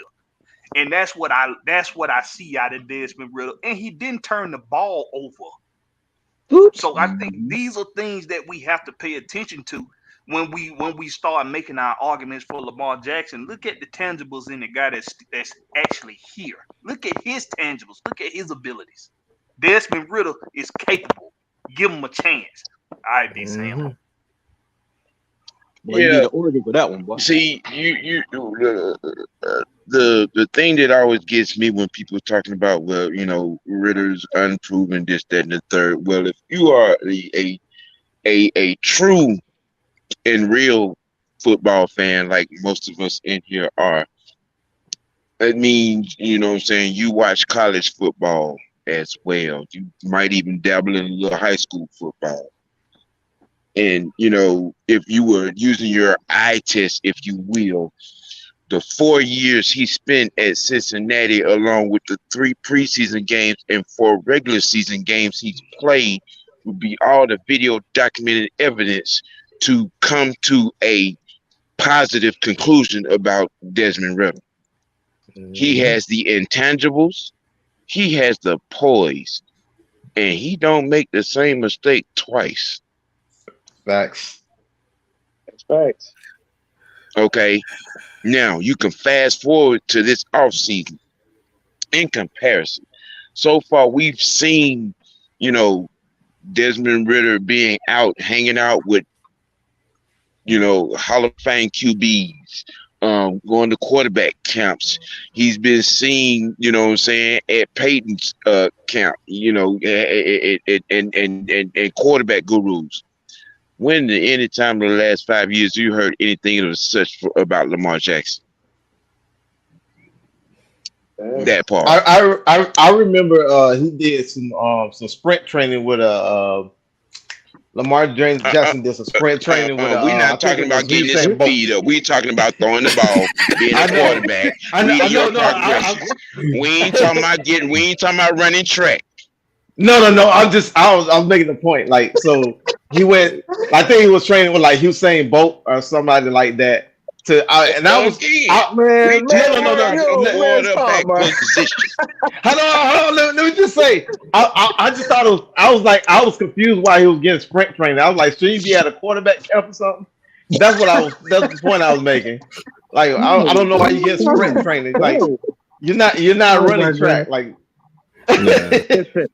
see, and people they sensationalize his speed and running ability. Okay, all right, that's all well and good, but when it comes to walking up to the line of scrimmage and identifying the mic, changing a route to suit the play, you know what I'm saying? Snapping the ball and reading your progressions instead of looking at one person and then taking off like Usain Bolt. Okay, a track star don't make you a quarterback. And seeing as how I'm the bad guy tonight because I call it like I see him. Everybody seems to be up in arm about the AAU comment. Well, you know what I'm saying? When you make your offensive unit members better, then I start calling you a quarterback. Until then, yeah, you got AAU tendencies in my book. Damn. Because running around doing a bad Barry Sanders impression don't make you no damn quarterback. Look, all the wide receivers that's been there, all of them want to leave them. So, and nobody wants to come there. So I don't see. Motherfuckers want to keep talking about he need help. Well, if he throw to his help would be there. Why you think Hollywood Brown was like, I gotta go? I gotta go, bro. Bro, what does it say that the Ravens drafted a receiver in the first round 3 straight years and all 3 of those receivers left? What does that tell you? Why y'all out here wanting to talk about he needs to help, he had somebody to throw to. The boy ain't throwing the ball. No, Sam, you're wrong. You're wrong, Sam. That means the offensive coordinator sucks. What are you talking about, Samuel? It's the goalkeeper's fault. But look, you can make a comparison on us. Look what happened to Pittsburgh there when Mariota wasn't throwing. They looking at like, why, coach? Why am I out here? Yeah. The body language. The body language. This the hypocrisy for me that I'm sick and tired of. Heineke, come on, man. Can you really blame? Can you really be mad at fans one more? We got fucking more. What the fuck is you talking about? We got Jesse Bates. We got Onyemata. We got that boy coming off the edge. What the fuck is you talking about, bro? See, we got Mike Hughes. We did go get fucking Mo. It just ain't the Mo you fucking wanted. Tired of this shit, man. Look, at the end of the day, get your head out your fucking ass. At the end of the day, if you understand the mission, man, we're gonna set up a pay-per-view fight between you and that motherfucker. If you understand the mission, and I've been saying it, sustainable product, player development. If you understand that, then you understand what's going on here in Atlanta, and you wouldn't have that LaFucus Jackson in your mouth. Damn, they must not know who Eddie Goldman is, Sam. They must don't know who the fuck Eddie Goldman is. They really don't. No, I'm gonna tell you. No, I'm gonna really tell you what the real problem is, and I'm gonna keep it real with everybody. The real issue with Desmond Ridder is the fact that he only ran the ball 14 times. There you go. That part. There you go. Yeah. How dare you tell us that he's not running? How dare you? Now I'm getting fucking pissed. How dare you? That is it. Bruh, that is cracking the code. Like you said, if this was one of those cases, if he would have been running the same read option as Marcus Mariota and averaging 40, 50 yards a game, it's not going to be the same conversation. Can I say something on that? Let me say something Go on ahead. that. All right. We oh my God. And folks that's listening may not like what I got to say, but I'm just about to lay it out there and be honest. We need to get the fans that are so enamored by the running and everything. We need to get away. They need to get away from that slave mentality. They need to get off the plantation because that's all it is. It's that They need to stop playing Madden on Ricky level. It's that run nigga run mentality. Like Killer Mike said, run nigga run. We are so enamored by the running, and we've been running for 450 plus years. So why the hell do we want our quarterback to do the same thing? Because they got a fantasy football microwave mindset. Exactly. What fans need to understand is coaching, consistency, and competition lead to great fucking teams. This is the ethnic part. This is the ethnic part of the show. So everybody pay attention. Follow and once you have those three components in your locker room, you can build a competent dynasty of a team. But we need to get away. We need to get away from that run nigga run mentality. We should be thinking you should only run. The quarterback should only run when they absolutely have to. Absolutely. And that's why not for excitement, not to make you feel good. Wait. Say it again. Not to make you feel good, Billy Bob Thornton. Not to give you a freaknik feeling moment, you know what I'm saying? Because we got a dark skinned quarterback running 4-2. Yeah. He said,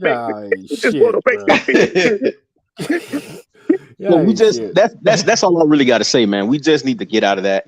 We get away from that mindset. We're never going to experience the Michael Vick thing again, and we shouldn't want to experience it again. Right.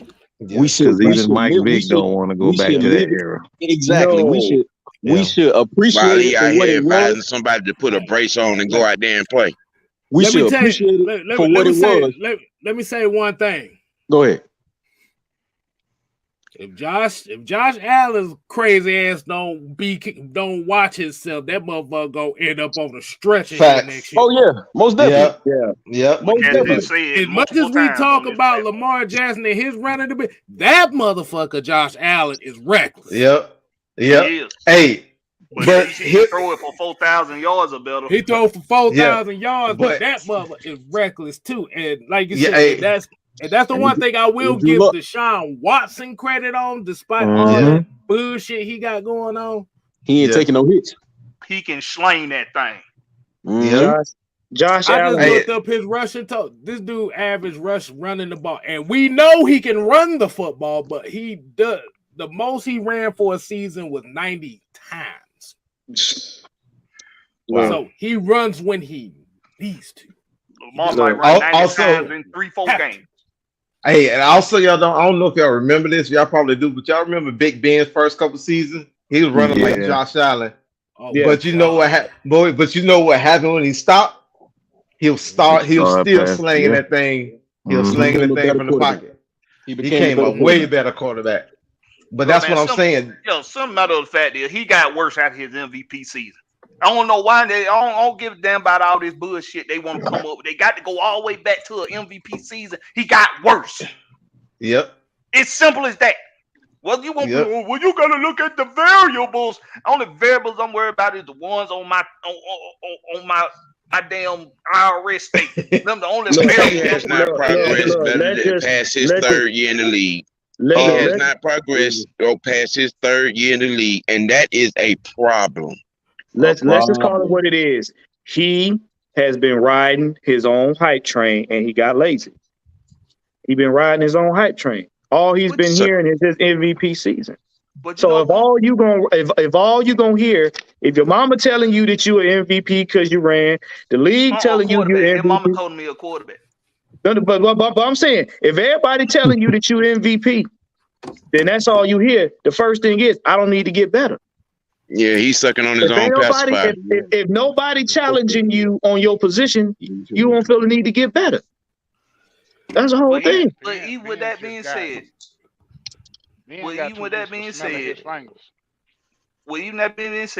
even I can say we can win with Lamar Jackson.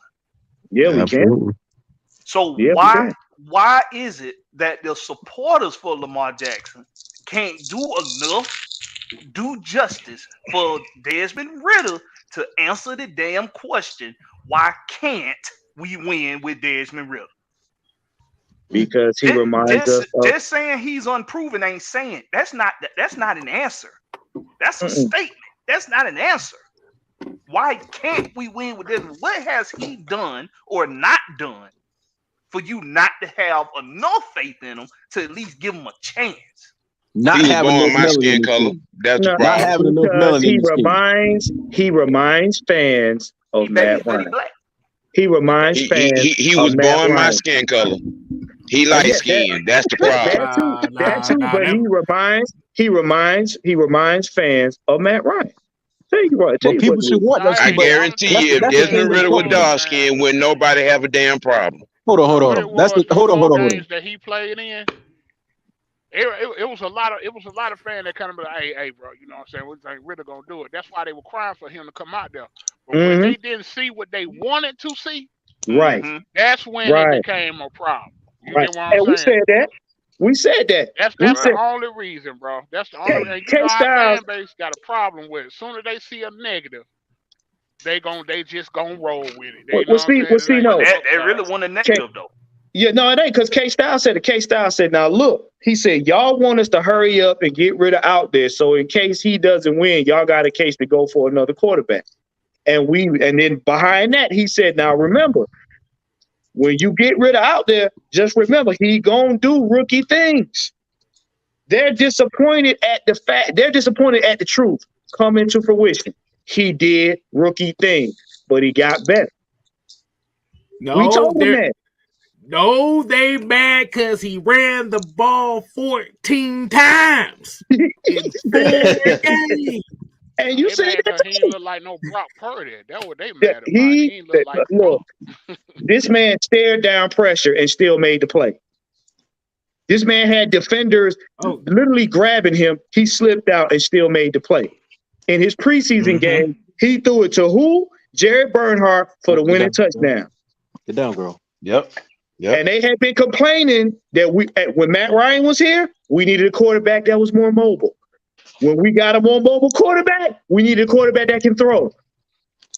Now what the fuck do you want? Now y'all want to go backwards. Your quarterback ain't throwing. He's too much like Matt. Your quarterback is not gonna throw for 5,000 yards and run for 1,500 yards in a season. If that's what the fuck you looking bro, for, y'all motherfucker be tripping, bro. Who you the fuck gonna pass for 4,000 yards and run for 1,000? What the fuck y'all be thinking about? Then why have a running back? You might as well have him play two positions. He gonna quarterback for the first half and be the running back for the second half. Ain't even did that. What the fuck you be talking about, man? Like I said, oh my god, bro. Like I said, the thing is they wanted the Michael Vick experience with the Matt Ryan. Man, let me that part.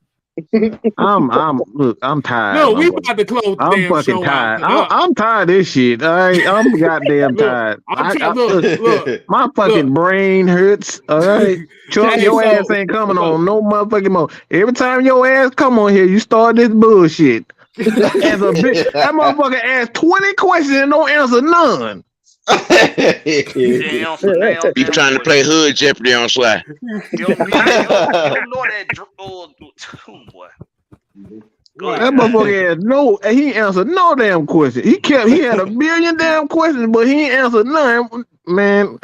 look. At least he came I on, tell Mike. you what, though. At I least he tell you came on. what. He didn't duck nothing. I struck a hell of a fucking nerve tonight with that AAU comment. Look, them motherfuckers in their feelings. Oh yeah. Look. That's right up there with me telling people just say we don't like Ridder. But here's the thing. Here's the thing, though, and this is what the notion is. You can say a quarterback ain't it after 4 games, but you get offended if somebody says Lamar Jackson ain't it for his team. That's crazy. That is crazy, K-Style. Yeah. So the thing is, but like I said, the thing at the end of the day, like you said, at the end of the day, Lamar Jackson ain't wearing a Falcon jersey right now. He's not. He don't have colors on right now. So why the fuck is we talking about it? Why? All right. So can we make a promise? Can we do something then? Can the next live stream be about the players we got on the team? Oh, trust me. We can. Trust me. Tomorrow on 6-man, anybody that brings up Lamar Jackson is gonna get blocked. There you go. Saying, bro, y'all gonna at least get timed out. Y'all gonna get timed out, and if you bring Lamar Jackson name up again, you're gonna get timed out again. 3 times, your ass is blocked. Yeah. I'm so sick and tired of talking. Me too, bro. Me too. We literally this is another. We got all that shit out today, okay? We got it all out today. Yeah, we got all of it out. Bruh, it was needed. Yeah, definitely needed. Bruh, I'm gonna tell you something. Y'all done made this shit so bad. I fucking hate the quarterback position. Man, we gave this shit 3 hours. We gave Lamar Jackson 3 hours. I hate the quarterback. That's all he need. That's all he need. And y'all know me. I like talking defense and special teams. I like talking about quarterbacks too, but I like to talk about the totality of the team. Right. Man, listen, Like I I need some said- Pepto-Bismol after all of this. Like I said, we have an off season where we actually have money to spend. This is the first off season we had to spend fucking money since 2015. Yeah. Talk about this motherfucker so much. Man, we had 16, Mike go damn get him. But they showed out with it though, K-Style. Look what They showed out with They it. showed out with it, bro. Right. Look, hey, and K-Style, what team that was? You said that Ridder threw 97 yards, and we against were the down. Saints. Against the Saints, Bro, listen to that. Now, not only take that in consideration, 97 yards, right? Now, who didn't we look at our team at that game? We didn't have no Kyle Pitts. We had we had injuries everywhere, bro.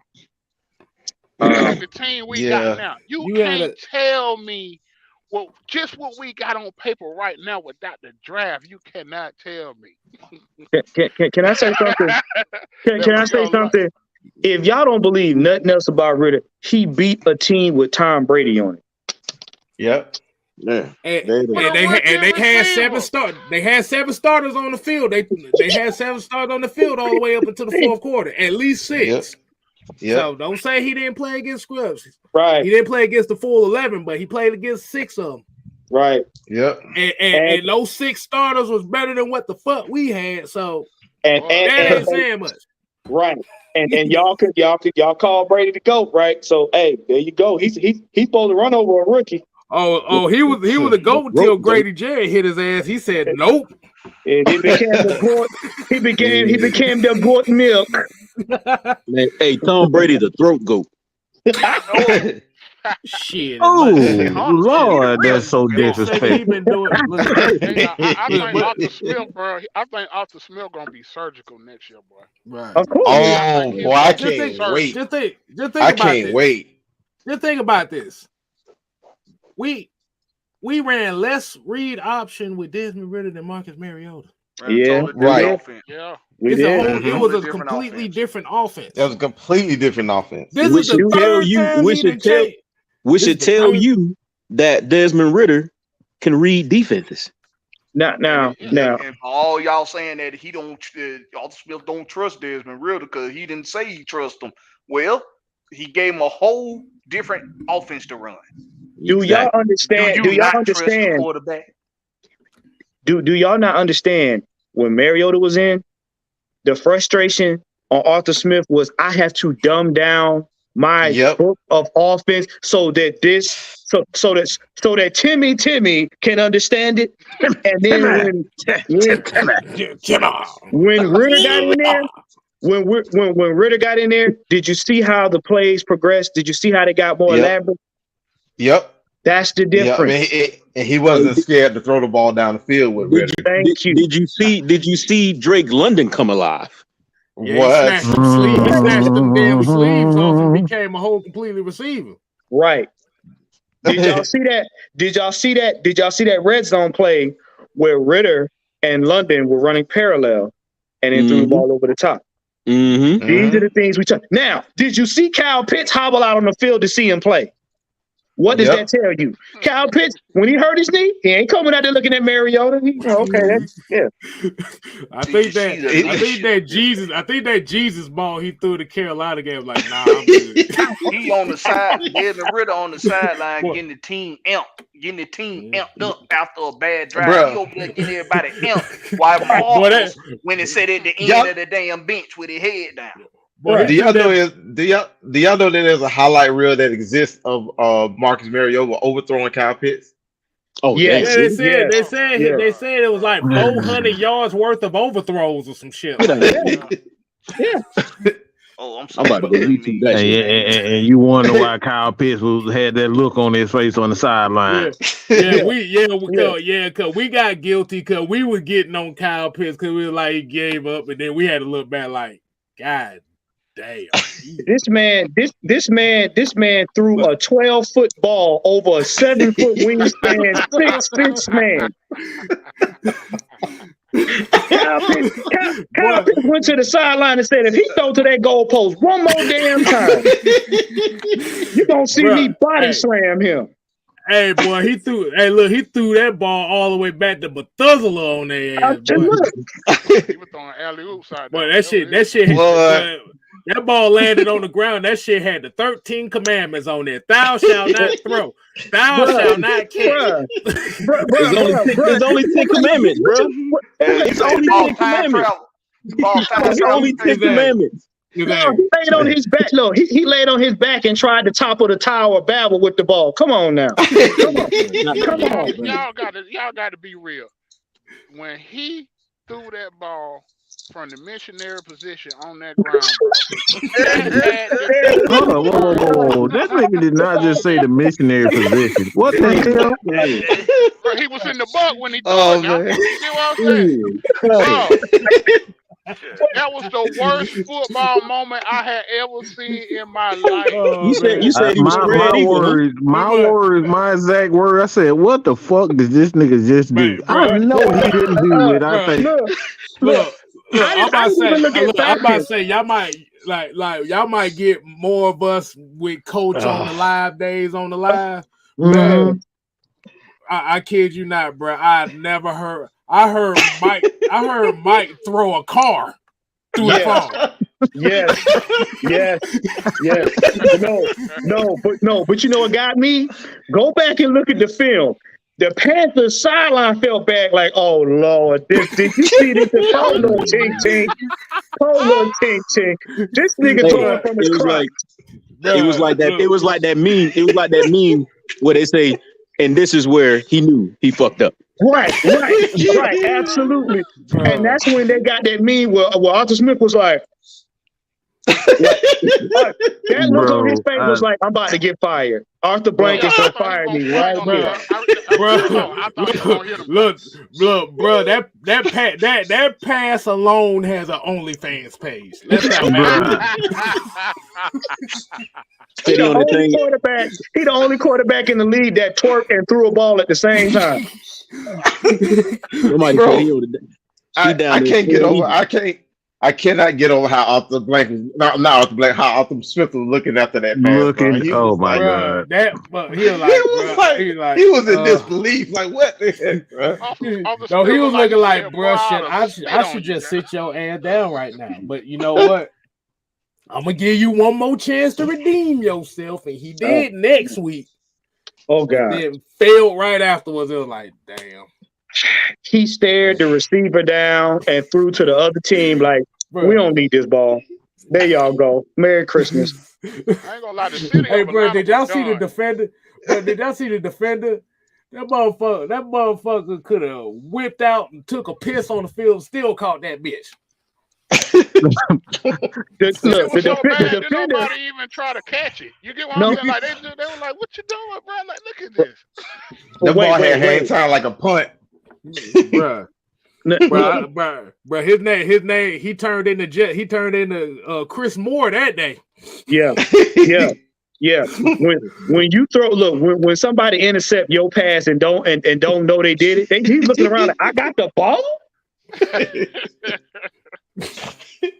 All right, y'all, man. We finna wind this shit down tonight. Now we know it's about to end, boy, because this shit cracking jokes now, boy. Hey, but, yeah, like I said, if next time y'all want to go to the planetarium, they got Marcus Mariota's football up there, so y'all make sure if y'all want to pay $15 admission, you can see the constellation of the Marcus Mariota pass. But and an autograph poster at Magic City. Nah, boy. It'll be in Magic City, right? It's gonna be on the half off version of Magic City where the midgets be at. Damn, man. Damn. Hey, don't need to money. They got look. He ain't good enough to be at Magic City. He need to be at Cascade. That's where you need to be at. Damn Cascade. That Blade where the truck would be at. Skate Town. They just hired the whole damn building. Skate Town. Not Sparkles. Oh my god, bro! Hey, look, man. We appreciate everybody tuning in. We appreciate everybody coming on with us, man. Like I said, we didn't expect to be on this long, but like you said, it was a long fucking stream, K-Styles. You know what happens when Chuck crazy ass come in here? His ass is barred. All right, he ain't coming on this motherfucker no more. Hey, we got a chance to purge ourselves. I was fucking with you, Chuck. Yeah. Like I said, it's good because we get to get the shit out of our system. Like I said tomorrow. No more Lamar Jackson talk. No more Lamar Jackson, please.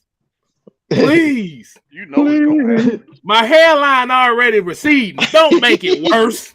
You cannot escape it. I can't escape. Hey, man, we don't need K-Styles here to go so quickly. I don't need to be looking like Stevie Wonder out here. I don't need to be looking like that. Look, K-Styles, you better not come up here with that Stephen A. Smith. Oh, damn that. If I do that, I'll come in here with a bald head. Before I do that, I got a bald head. So make sure y'all tune in for the 6-man combo tomorrow, where we will be talking about the other aspects of the fucking Falcons. Thank you. Yes, cool. And have y'all watching the Red Pick 2 Thursday. Don't forget. Oh yeah, Reds Pick as well. Y'all make sure y'all go tune in to that. Yes, sir. We're gonna be talking about everything else but motherfucking Baltimore Ravens. Whoever the hell needs a quarterback, hurry up and end this shit, because I don't want to be going through my timeline talking about. And I gotta see some goofy motherfuckers Please. Who named after a box of snacks talking shit. I don't even Oh see that. God. Oh God. I'm not saying his name because I'm not giving him no clout. I muted him. Man, I'm be, but hey, it's whatever, man. So until next time, people, man, we ain't here to play. I ain't hitting no goddamn. You know what? Nah, we need to calm down, music. Hold on, I gotta calm down.